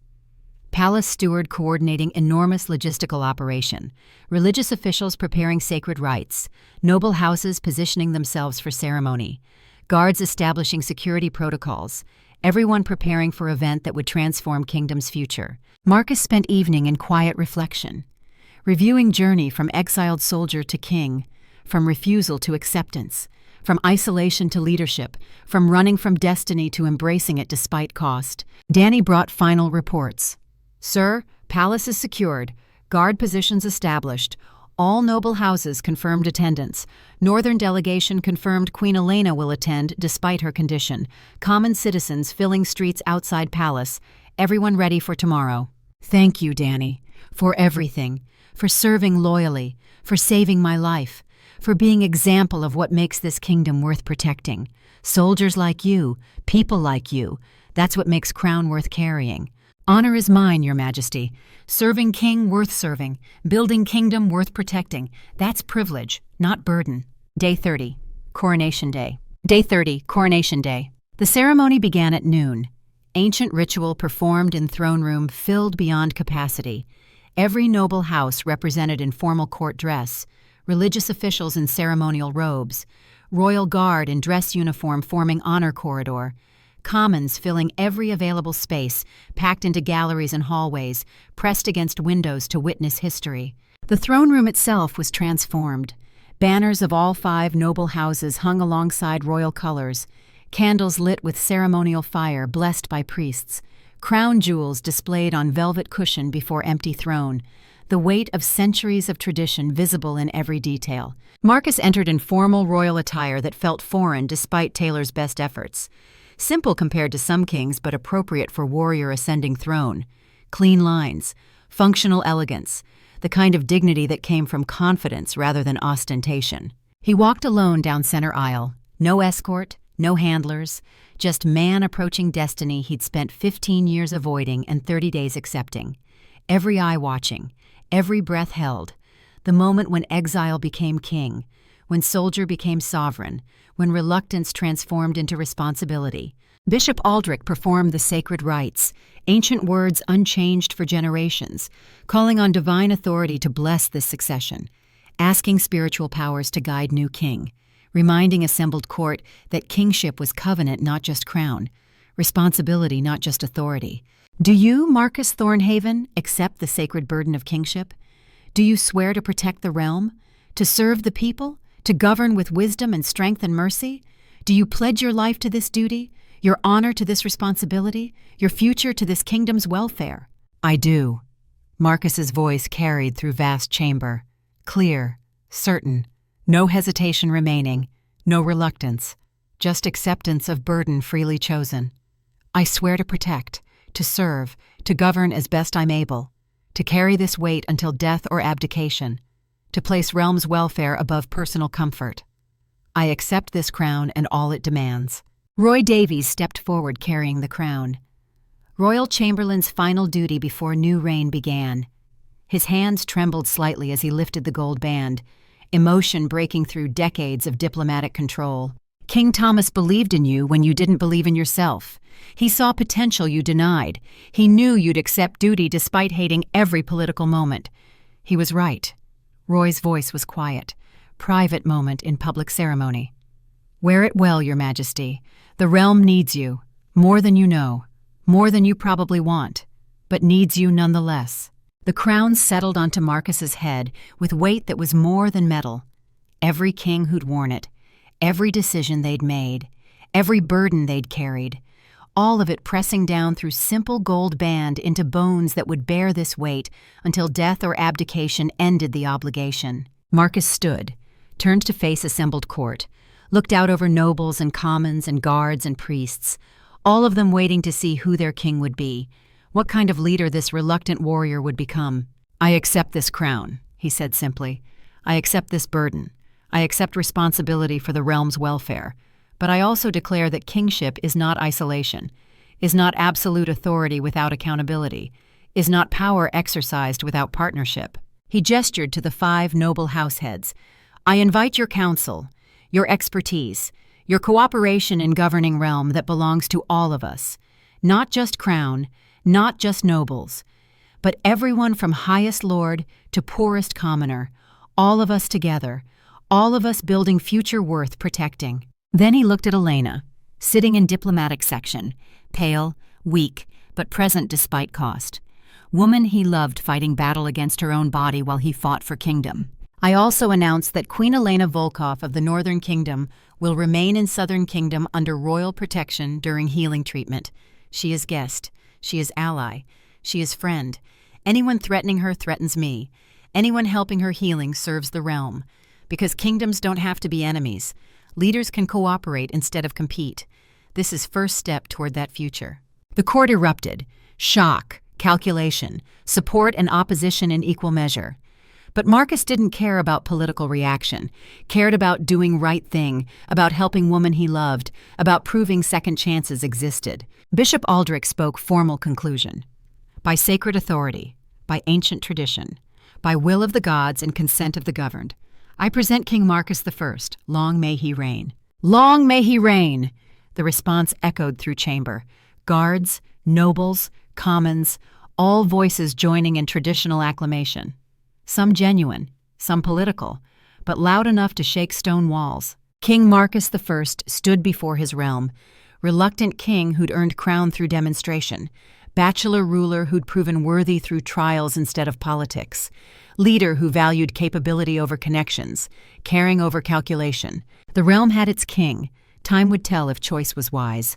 But for now, in this moment, Marcus allowed himself to feel something he hadn't felt in 15 years.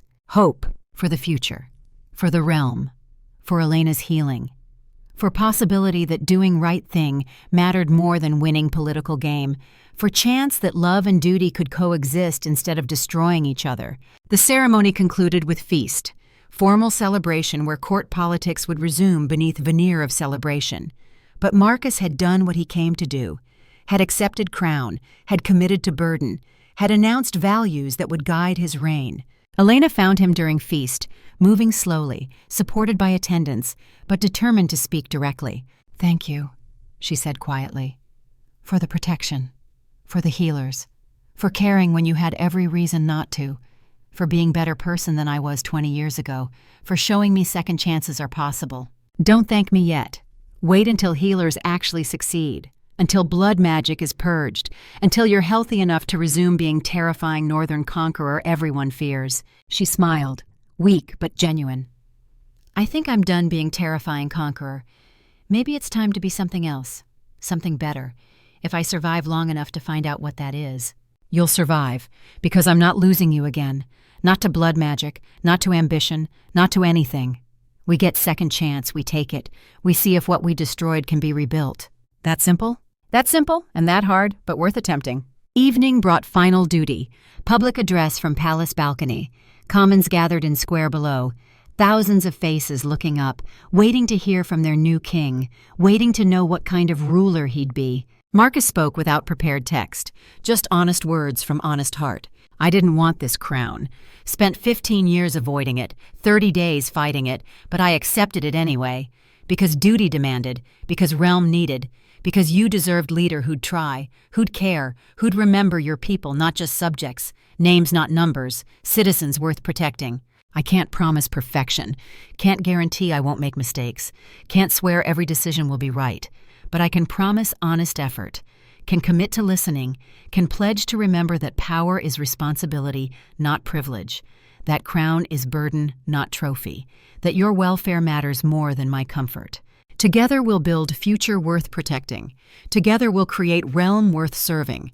Together we'll prove that cooperation is stronger than domination, that caring is strength, not weakness, that second chances exist for those brave enough to take them.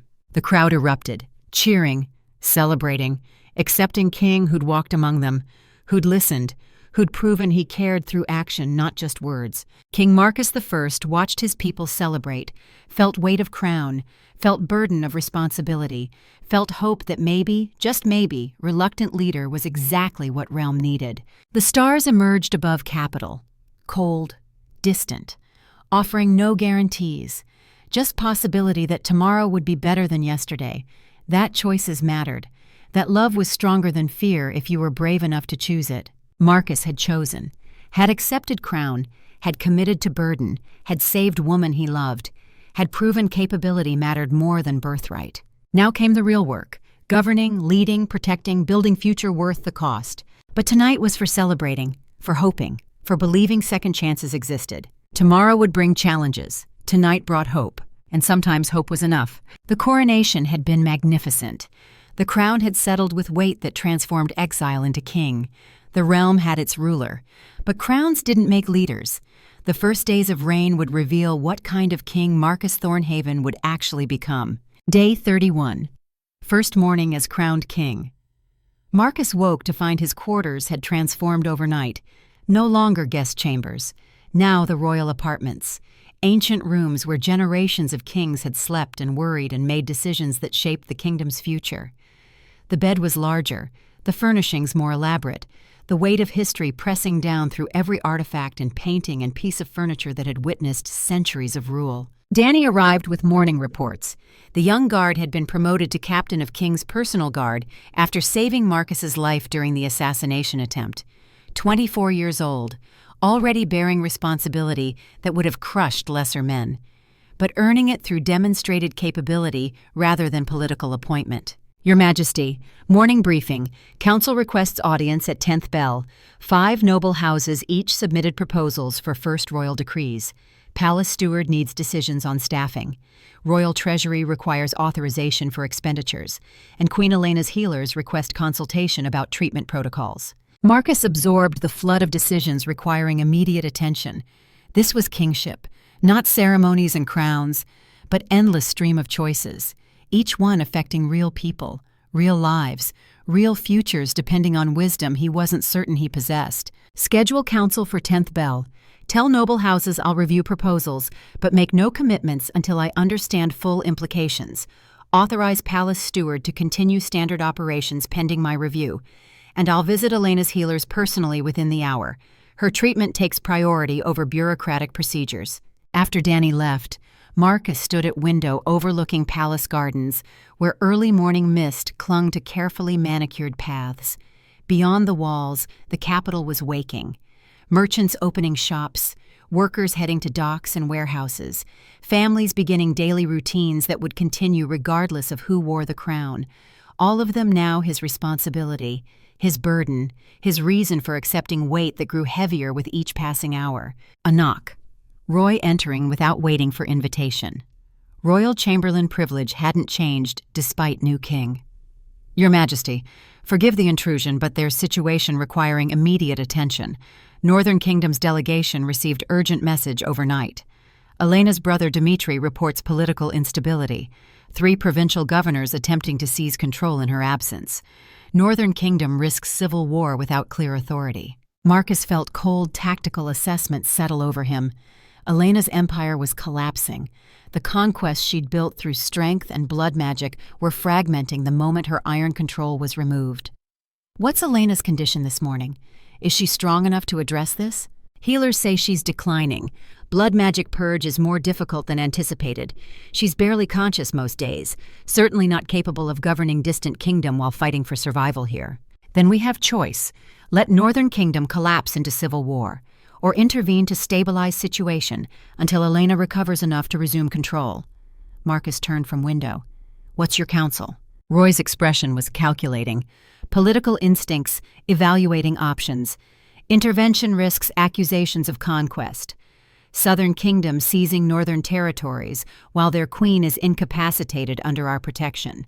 But allowing civil war creates refugee crisis, destabilizes our northern border, potentially creates power vacuum that hostile forces could exploit. There's no clean answer, just choice between complicated options. Schedule emergency council session. We discuss this openly. Let noble houses weigh in. This affects entire realm, not just Crown's decision. Marcus paused. And I want to consult Elena. Even if she's weak, she deserves say in her kingdom's future. We don't make decisions about northern territories without her input. The council session at 10th Bell was exactly the political battlefield Marcus expected. 20 nobles, each representing different faction, each calculating how northern crisis could advance their interests. Lord Brennan spoke for military houses. This is opportunity. Northern Kingdom destabilizing. Southern Kingdom demonstrates strength through stabilization intervention. We send troops. We establish order. We show realm that King Marcus protects stability even beyond our borders, builds reputation, deters future threats. Lady Chen offered merchant perspective. Intervention is expensive. Military operations cost resources. Who pays for stabilizing foreign kingdom? If we commit treasury to northern problems, we can't address southern needs. Trade suffers, economy weakens. We should focus on our own realm. Let Northern Kingdom solve its own crisis. Bishop Aldrich presented religious view. We have moral obligation. Queen Elena is under our protection, under our care. Abandoning her kingdom to civil war while she fights for life here is unconscionable. We intervene because it's right, because protecting the vulnerable is sacred duty. Cost is secondary to moral imperative. Lord Kalen, recently sworn to service after his failed combat challenge, surprised everyone with pragmatic suggestion. What if we propose temporary regency? King Marcus acts as regent for Northern Kingdom until Queen Elena recovers. Not conquest, not occupation. Just caretaker governance, with clear understanding that authority returns to Elena the moment she's capable, prevents civil war, maintains her legitimacy, protects both kingdoms from instability. The council debated for 3 hours. Arguments, counter-arguments, political positioning. Marcus listened, absorbed perspectives, recognized patterns. This was governing, not commanding troops toward clear military objective, but navigating competing legitimate interests toward solution that served realm's welfare. Finally, Marcus spoke. I appreciate council's counsel. All perspectives have merit. But before making decision, I need to consult Queen Elena. This is her kingdom, her legacy, her people. She deserves say in how we proceed. Council adjourns pending that consultation. He found Elena in the royal healing chambers, elaborate rooms transformed into medical facility. Healers had established sophisticated operation, herbs, potions, ancient magic focused on purging blood magic corruption that was killing her from inside. She looked worse than Coronation Day. Much worse.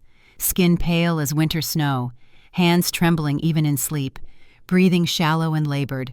The cost of ambition written in every struggling breath, every painful moment, every fight against magic that was devouring her life force. Master Healer Aldwin briefed Marcus with clinical precision.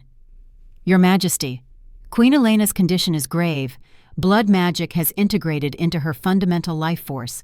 Purging it means removing part of what keeps her alive. We're making progress, but it's agonizingly slow.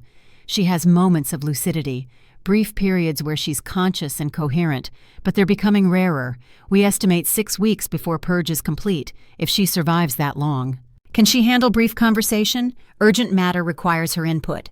Brief, very brief, and understand she may not be entirely lucid. The pain and weakness affect cognition. Elena woke when Marcus took her hand. Her eyes opened slowly, struggled to focus. Recognition came in stages. Marcus? Or am I dreaming again? I dream about you constantly, about us, about everything I destroyed. Not dreaming. I'm here. Need to ask about Northern Kingdom. Dmitri reports instability. 3 governors attempting to seize power in your absence. Kingdom risks civil war. Council debating whether to intervene. But I won't make decision without your input. It's your kingdom, your choice. She processed slowly, painfully, each word requiring effort. My kingdom, my responsibility. Can't abandon them. Can't let everything I built collapse because I'm dying. But can't govern from sickbed either. Can't protect them while fighting to survive. Kaelin proposed temporary regency. I act as regent until you recover. Not conquest, just caretaker governance. Authority returns to you the moment you're capable. Prevent civil war while protecting your legitimacy. Tears leaked from her eyes, not from pain, from something deeper. You'd do that? Govern my kingdom while healing me? Take burden of 2 realms because I was too ambitious to choose wisely? Even after I left you? After I chose power over love? After 20 years of building empire you might have to fight someday? I'd do it because caring about people means helping even when help is expensive, because preventing civil war serves both kingdoms, because you're not just former lover or political opponent. You're Elena, woman I never stopped loving despite everything. Your people deserve protection even if you made mistakes. They didn't choose blood magic. You did. They shouldn't suffer for your errors. Then yes, accept regency. Save my kingdom. Save my people. Give me time to survive this purge, to become strong enough to resume rule, to maybe earn second chance I don't deserve. Her voice was fading, consciousness slipping. Thank you. For everything. For saving me. For caring. For being better person than I ever was. She slept. Marcus sat holding her hand while healers worked. Made decision that would define his early reign. Accepted burden of Second Kingdom because preventing suffering mattered more than avoiding complications. The announcement came at evening court, formal gathering where Marcus addressed assembled nobles and diplomatic representatives. By consent of Queen Elena Volkov and agreement of this council, I accept temporary regency of the Northern Kingdom. This is not conquest, not occupation, just caretaker governance until Queen Elena recovers sufficiently to resume rightful rule. I will govern both realms with same principles, protect both peoples with equal commitment, serve both kingdoms' welfare until such time as Northern Kingdom's rightful queen can reclaim her throne. The political ramifications were immediate and complex. Some nobles saw opportunity, others saw burden. Foreign kingdoms calculated what unified North-South authority meant for regional power dynamics. But commons saw something simpler. King who cared enough to prevent civil war. Leader who valued people's welfare over political convenience.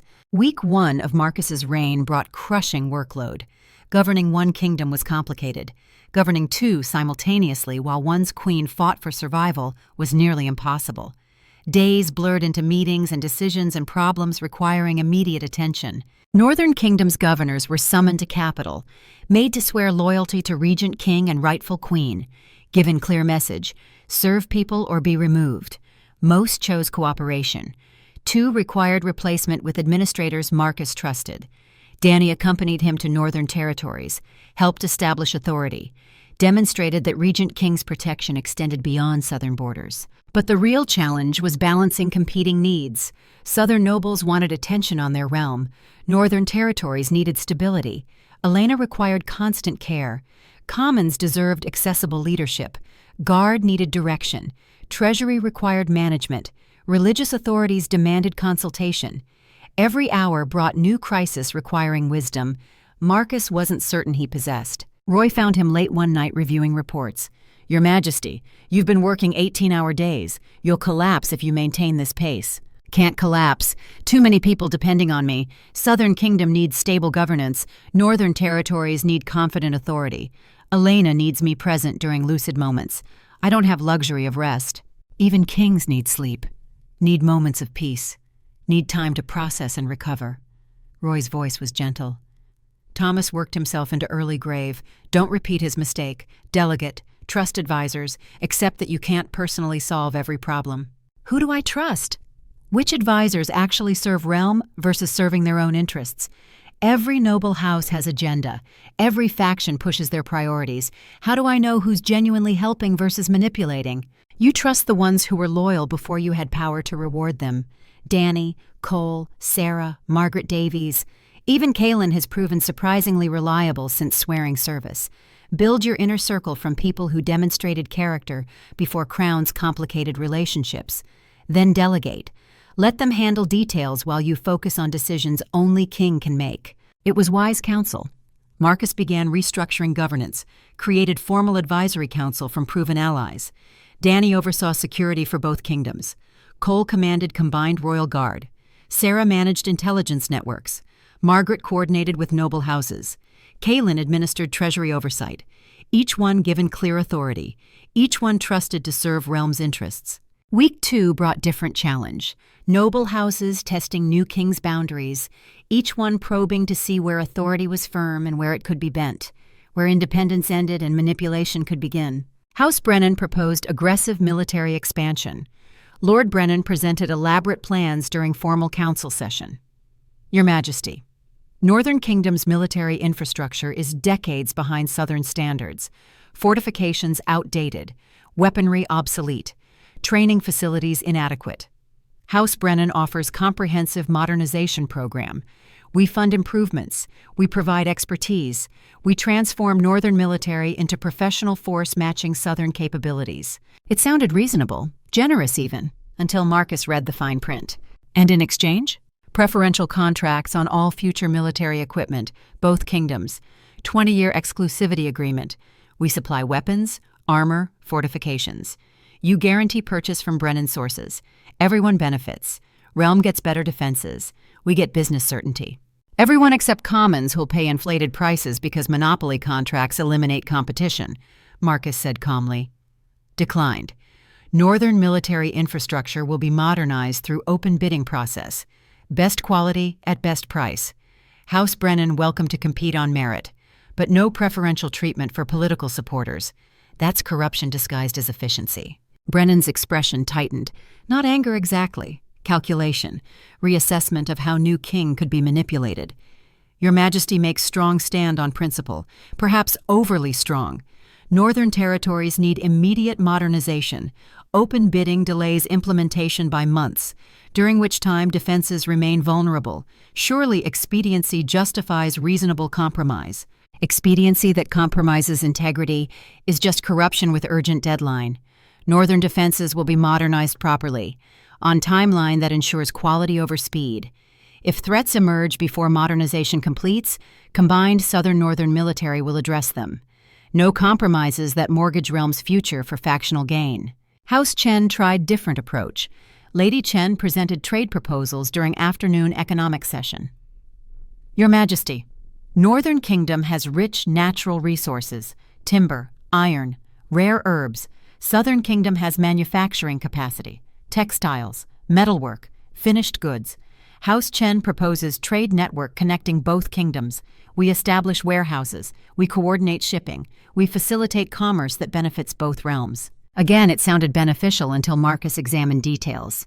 And Chen family receives what percentage of all trade that flows through your network? 15% coordination fee. Standard for logistics management, ensures quality service, maintains infrastructure, reasonable compensation for essential services. 15% of every transaction means Chen family becomes wealthier than royal treasury within 3 years. Commons see no benefit from coordination fee, just higher prices. Declined. Cross-kingdom trade will use existing merchant networks, multiple competing operators. Market forces keep fees reasonable. No monopolies even if disguised as coordination services. Chen's smile never wavered, but her eyes showed frustration. Your Majesty is remarkably resistant to efficient solutions. Multiple operators create chaos, duplication of effort, inconsistent standards.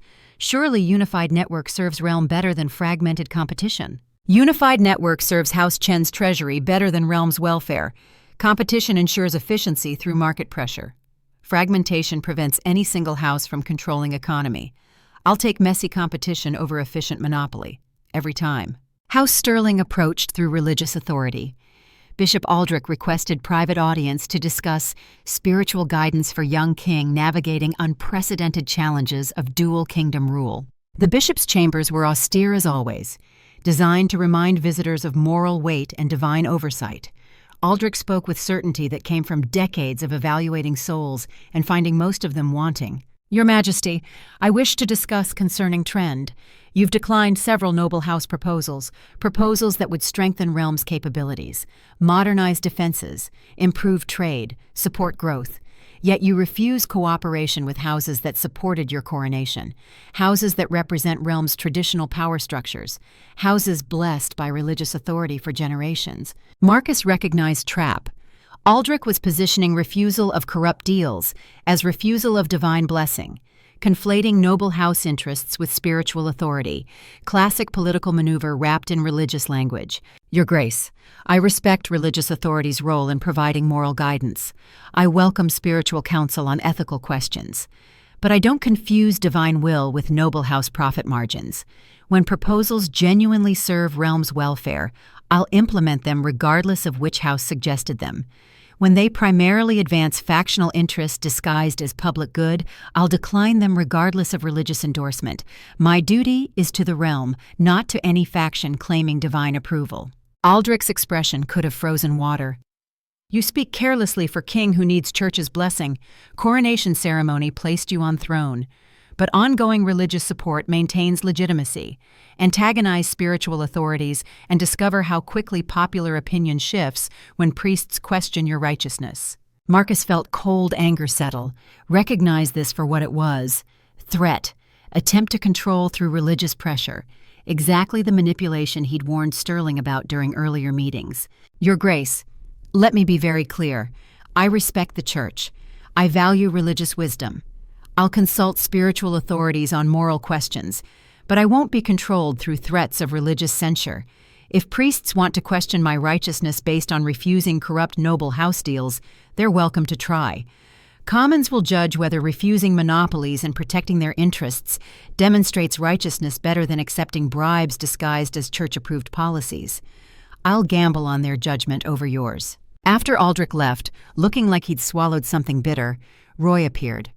That was dangerous. Stirling controls significant religious infrastructure, could make governing considerably more difficult if they turn priests against you. Could, but won't, because most priests actually care about their congregations, care about commons they serve daily. When they learn I refused corrupt deals that would have hurt those same commons, they'll support my decisions regardless of what Stirling's political bishops say. I'm gambling that religious authorities at ground level have more integrity than ones at political level. Seemed like good bet given my experience. Roy smiled. Genuine. Thomas would have loved that response. He spent 30 years carefully managing Stirling's political games. You just declared you won't play at all, either brilliant or suicidal depending on outcome. We'll know which in a few weeks. Either priests support righteousness over corruption, or they support Stirling's politics over their own values. Their choice. I'm just making mine very clear. The tests continued throughout week 2, each noble house probing different angle, looking for weakness, searching for the point where Marcus's principles could be bent, where independence could be compromised, where the new king would reveal he was just another politician willing to trade integrity for support. House Davies proposed historical consultation fees for providing genealogical services.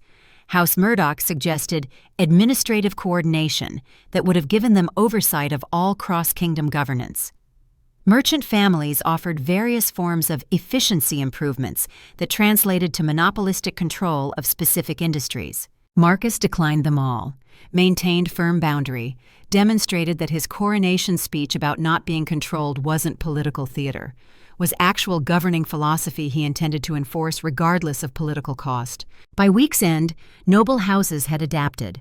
Some houses, like Brennan and Chen, pivoted to legitimate service, competed on merit, contributed expertise without demanding corrupt compensation. Others, like Stirling's political faction, continued scheming but more carefully, looking for angles that couldn't be dismissed as obviously corrupt.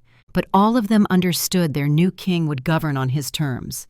would value realm's welfare over factional support, would sacrifice political convenience for principled action.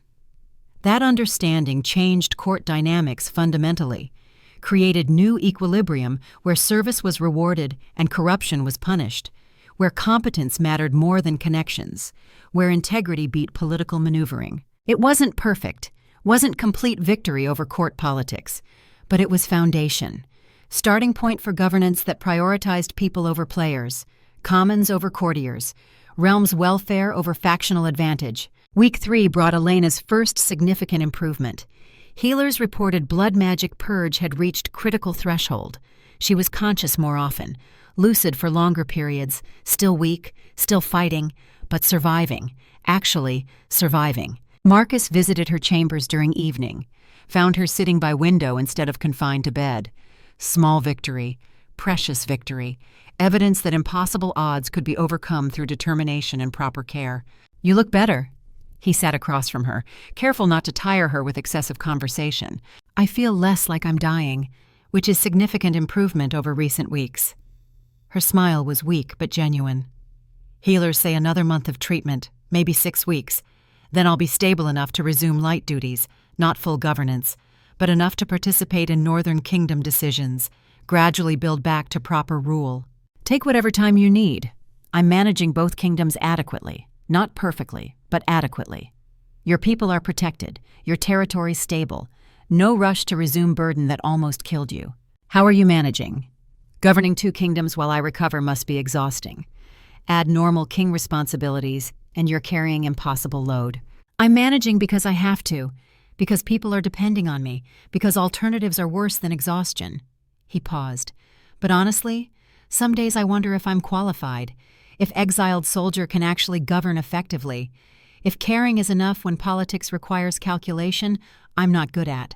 "You're qualified because you care, because you ask that question instead of assuming divine right grants competence, because you're trying despite uncertainty." Elena reached for his hand. Touch weak but intentional. "I spent 20 years convinced power made me qualified. Never questioned whether ambition was wisdom. Never doubted that conquest equaled leadership. Look where that got me. Dying in foreign kingdom because I chose crown over love, over partnership, over everything that actually mattered. You're better king than I ever was queen. Because you doubt, because you care, because you're trying to serve instead of just rule." They sat in comfortable silence, watching sunset paint the capital in shades of gold and orange. 2 rulers, 2 kingdoms, 2 people trying to rebuild what ambition and fear had destroyed 20 years ago. "When I'm strong enough," Elena said quietly, "when I can resume northern rule, I want to establish formal alliance. Not marriage decree, not political arrangement designed to force cooperation, but genuine partnership. 2 independent kingdoms working together because leaders trust each other, because cooperation serves both realms better than competition, because maybe we can build something better than what we destroyed. I'd like that. Partnership without subordination, alliance without control. 2 rulers helping each other instead of using each other. Sounds impossible, which probably means it's worth attempting." Week 4 of Marcus's reign brought first major crisis that tested not just his governance, but his personal resolve. Assassination plot discovered. Not against Marcus this time, against Elena. Hired operatives planning to eliminate Northern Queen while she was vulnerable, turning moment of healing into opportunity for murder. The discovery came through Danny's vigilance. Young captain of King's personal guard had established intelligence network among palace servants, cleaning staff, kitchen workers, guards at lower levels who saw everything nobles thought they were hiding. One servant reported suspicious foreigners asking questions about Queen Elena's healing chambers, routes, schedules, security protocols, the kind of questions that preceded violence. Danny brought intelligence to Marcus during early morning briefing. "Your Majesty, we have situation. Palace servants report 3 foreigners gathering information about Queen Elena's location, asking which healers attend her, when guards change shifts, where she takes her brief daily walks. Classic pre-operational reconnaissance." Marcus felt cold tactical clarity settle over him, recognized pattern from 30 years of military service. This was preparation for strike, professional, methodical, dangerous. Current security around Elena? Standard protection. 4 guards rotating shifts. Healers checked for weapons before entering chambers. But if attackers are professional and committed, 4 guards might not be sufficient. Danny paused. I recommend immediate security increase. My personal team, best fighters in Royal Guard. Nothing gets near Queen Elena without going through wolves willing to die protecting her. Implement immediately. I want her chambers locked down. No access except verified healers and people I personally approve. Triple guard presence. Establish counter-surveillance. Find these foreigners. I want to know who hired them before they strike. Cole coordinated investigation with efficiency that demonstrated why Marcus trusted him. Within 6 hours, all 3 operatives were identified: foreign nationals from Eastern Empire, professional soldiers working as mercenaries, staying in warehouse district under false identities, gathering intelligence for strike planned within 48 hours, but capturing them revealed deeper plot. Interrogation produced Eastern Empire connection. Foreign power seeing opportunity to destabilize region while both kingdoms were adjusting to new governance structures. Kill Northern Queen during healing. Blame it on failed medical treatment or political assassination by Southern factions. Create succession crisis. Use chaos to justify Eastern intervention. The strategic logic was sound from Eastern Empire's perspective. 2 kingdoms under unified temporary authority represented threat to Eastern regional dominance. Eliminating Northern Queen while she was vulnerable under Southern protection would destabilize alliance, create political crisis, possibly trigger civil war in Northern territories, provide justification for Eastern peacekeeping intervention that would establish their influence in region. But intelligence gathering also revealed something more.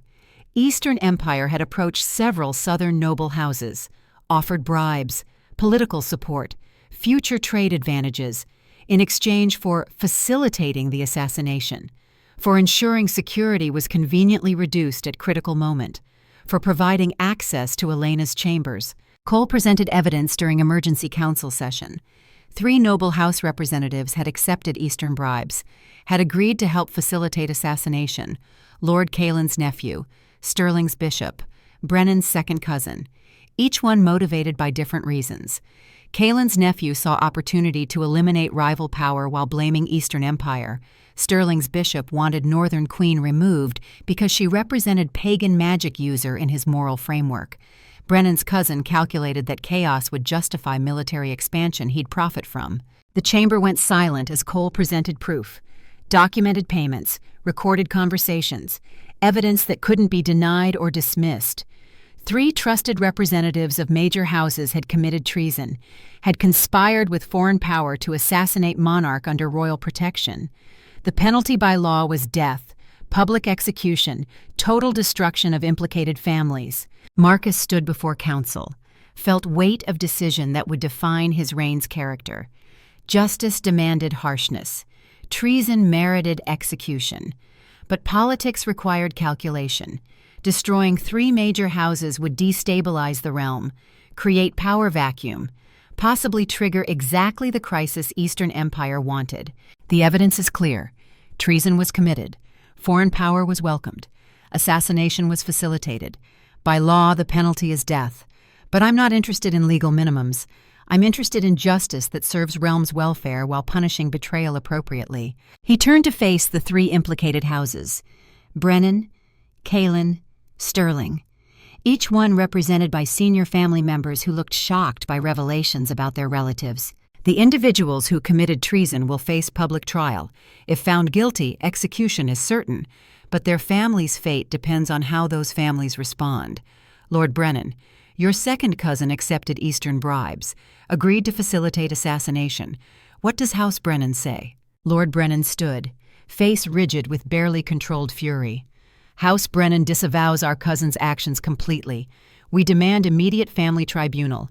If evidence proves his guilt, we'll execute him ourselves. No trial needed, no public spectacle, just family justice for family shame. Our house's honor has been stained. We'll cleanse it personally. Bishop Aldrich, your bishop accepted foreign gold, conspired against monarch under my protection. What does House Sterling say? Aldrich looked like he'd aged 10 years. House Sterling is horrified. The bishop acted without authority. without sanction, without regard for sacred oaths or moral obligations, will hold religious tribunal. If guilty, excommunication and exile. Church law prohibits execution of clergy, but will ensure he never holds position of authority again. Lord Callan, your nephew betrayed the oath you swore to me personally. What say you? Callan's voice was steady despite obvious stress.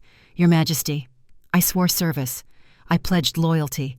I committed to serving realm instead of personal ambition. My nephew's actions betray that oath, betray my honor, betray everything I've been trying to rebuild since my own failed challenge. I request permission to execute him personally. Public, clear message that House Callan serves Crown completely. That betrayal by family member doesn't excuse family accountability. Marcus considered carefully, recognized this as moment that would set precedent. That would show realm how he balanced justice with mercy, strength with wisdom. The 3 traitors will face public trial. Evidence will be presented. Guilt will be established beyond question. Then they'll be executed. Not by their families, by Crown's justice. Clear message that treason against the realm earns death regardless of political connections or family power. But, he paused, let tension build. The families who disavow their treasonous members will not be destroyed, will not be punished for relatives' crimes. House Brennan remains in good standing if they cooperate with investigation. House Sterling maintains religious authority if they enforce actual excommunication. House Callan continues service if Lord Callan personally oversees his nephew's execution.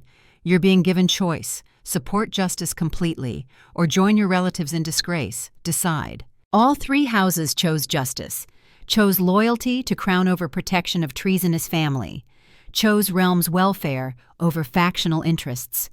The trials were swift, evidence overwhelming. Executions were public, witnessed by court and commons, message sent clearly. King Marcus protected those under his care, betrayed his protection, and faced certain death, cooperated with justice and find mercy for your family. But assassination attempt created unexpected consequence beyond just punishing traitors. Commons rallied, not just in Southern Kingdom, Northern territories as well. The threat had been against their healing queen, against woman who was surviving despite impossible odds, against leader who was fighting to return to her people. The attempt to kill her unified 2 kingdoms in shared defense of monarchs who valued their welfare. Merchants organized protection committees. Workers volunteered for additional watch duties. Noble houses competed to demonstrate loyalty beyond question. Priests who'd been skeptical of cross-kingdom alliance now preached about sacred duty to protect righteous rulers from foreign threats. The assassination plot had backfired spectacularly.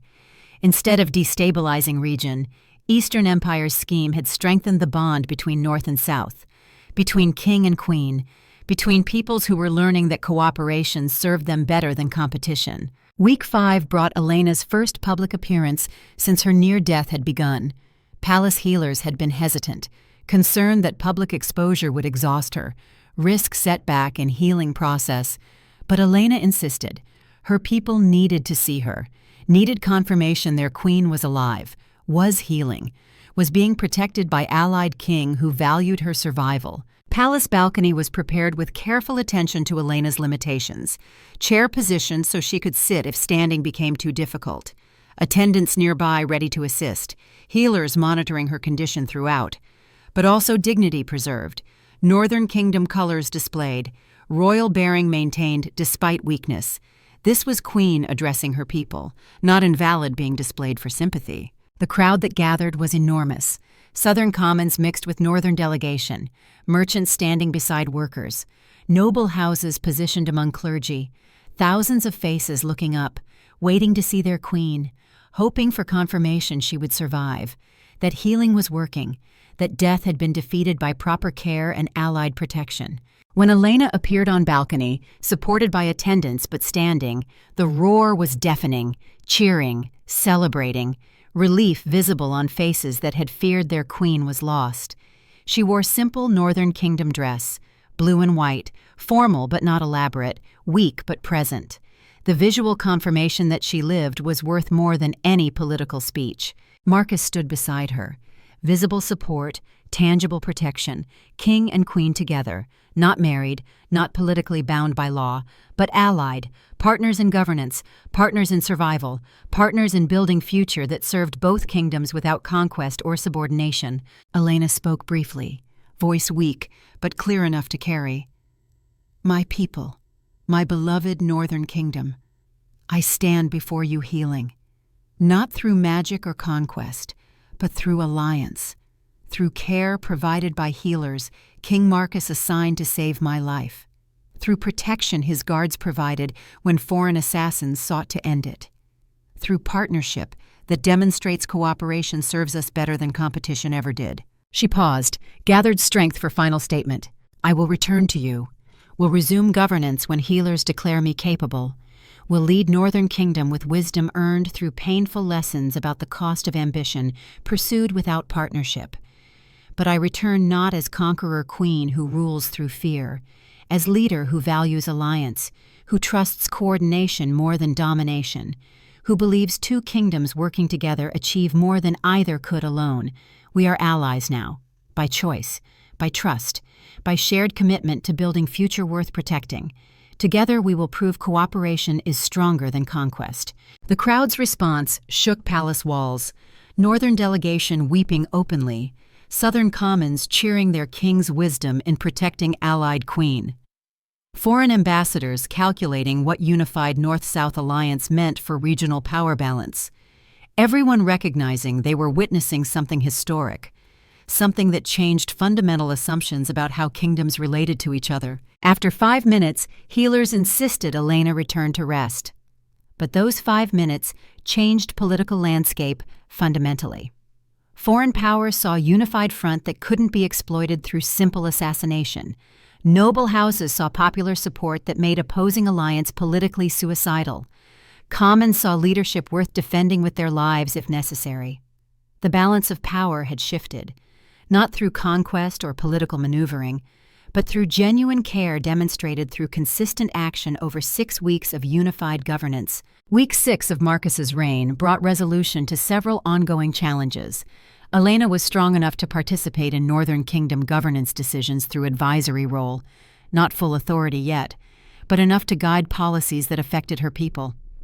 Marcus welcomed her input, deferred to her knowledge of Northern territories, built partnership that respected her expertise while maintaining caretaker authority. Noble houses had tested boundaries, found them firm but fair, adapted to governance that prioritized realms' welfare over factional interests.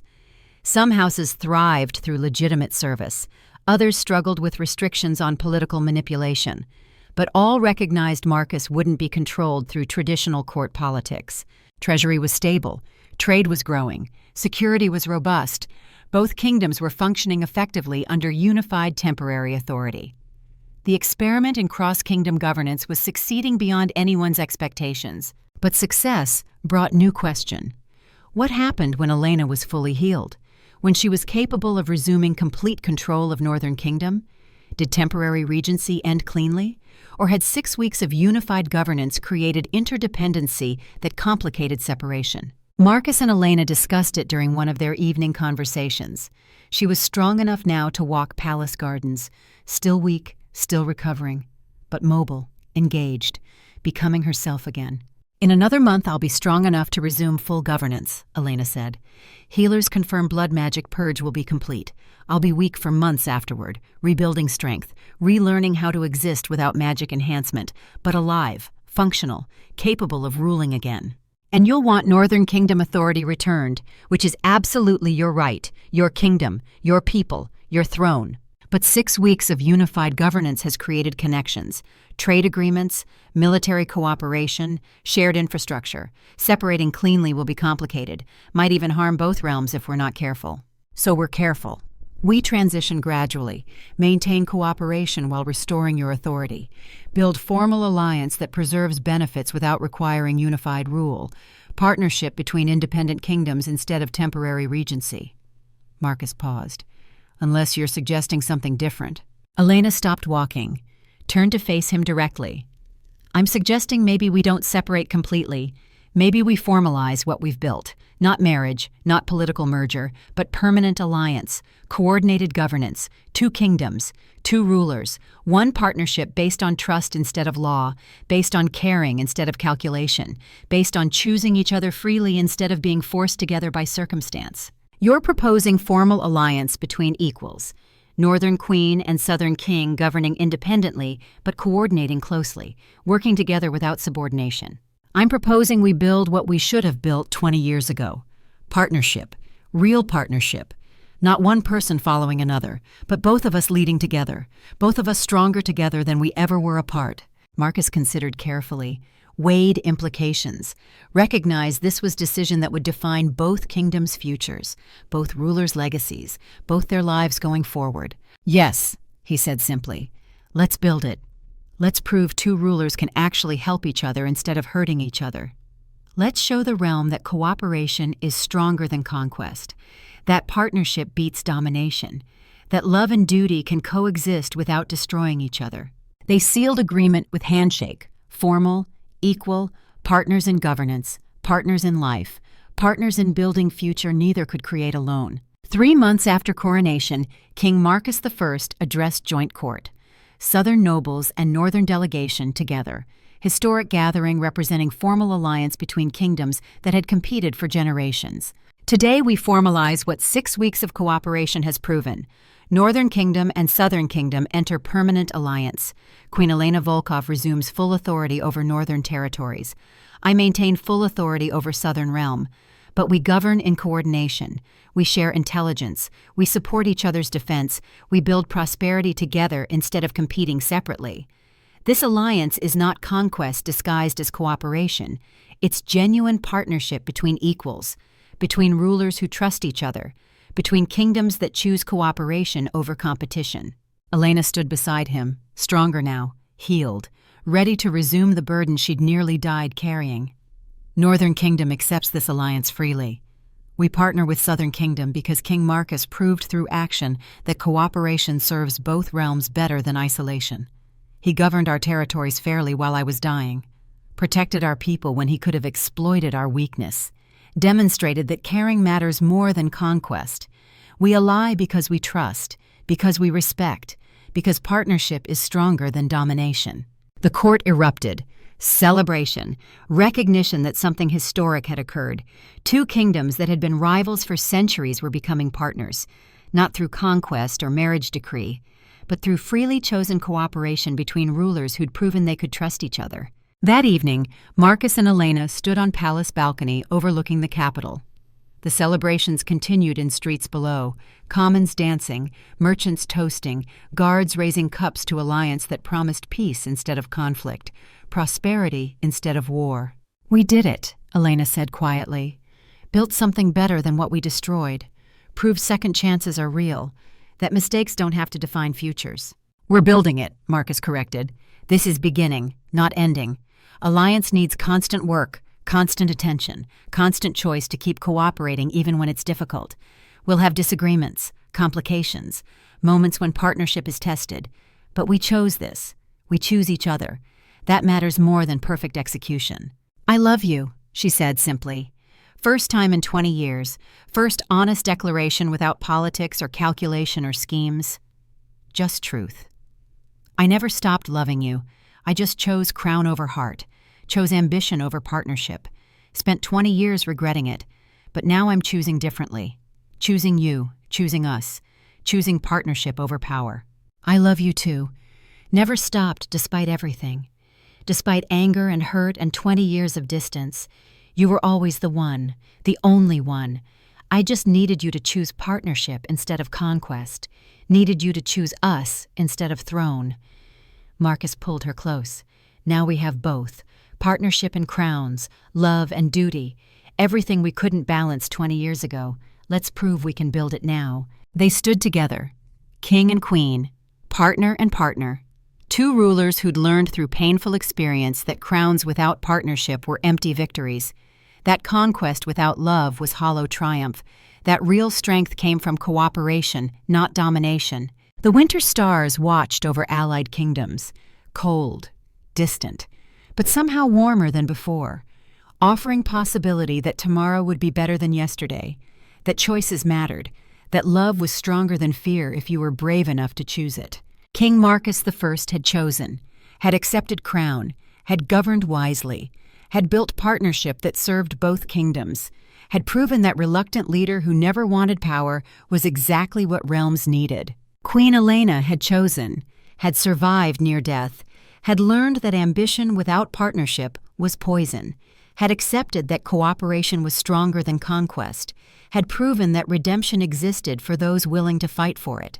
Together they would govern, together they would build, together they would prove that two rulers could actually help each other instead of hurting each other. The alliance was sealed, the partnership was real, the future was theirs to create. And this time, they'd build it together, not as conqueror and conquered, not as dominant and subordinate, but as equals, as partners, as two people who'd learned through painful experience that love and duty weren't enemies, but complements, that strength and mercy could coexist, that real power came from caring, not from crowns. The realms celebrated their alliance. The future beckoned with possibility. And for the first time in 20 years, Marcus and Elena allowed themselves to believe they'd succeed. Not because success was guaranteed, but because partnership made impossible things possible. Because love made burdens lighter. Because choosing each other made them both stronger than they'd ever been alone. King Marcus and Queen Elena. Allies. Partners. Two rulers proving that cooperation was stronger than conquest. That partnership beat domination. That second chances were real if you were brave enough to take them. The crown rested heavy. The burden remained. But carried together it was bearable. And that was enough.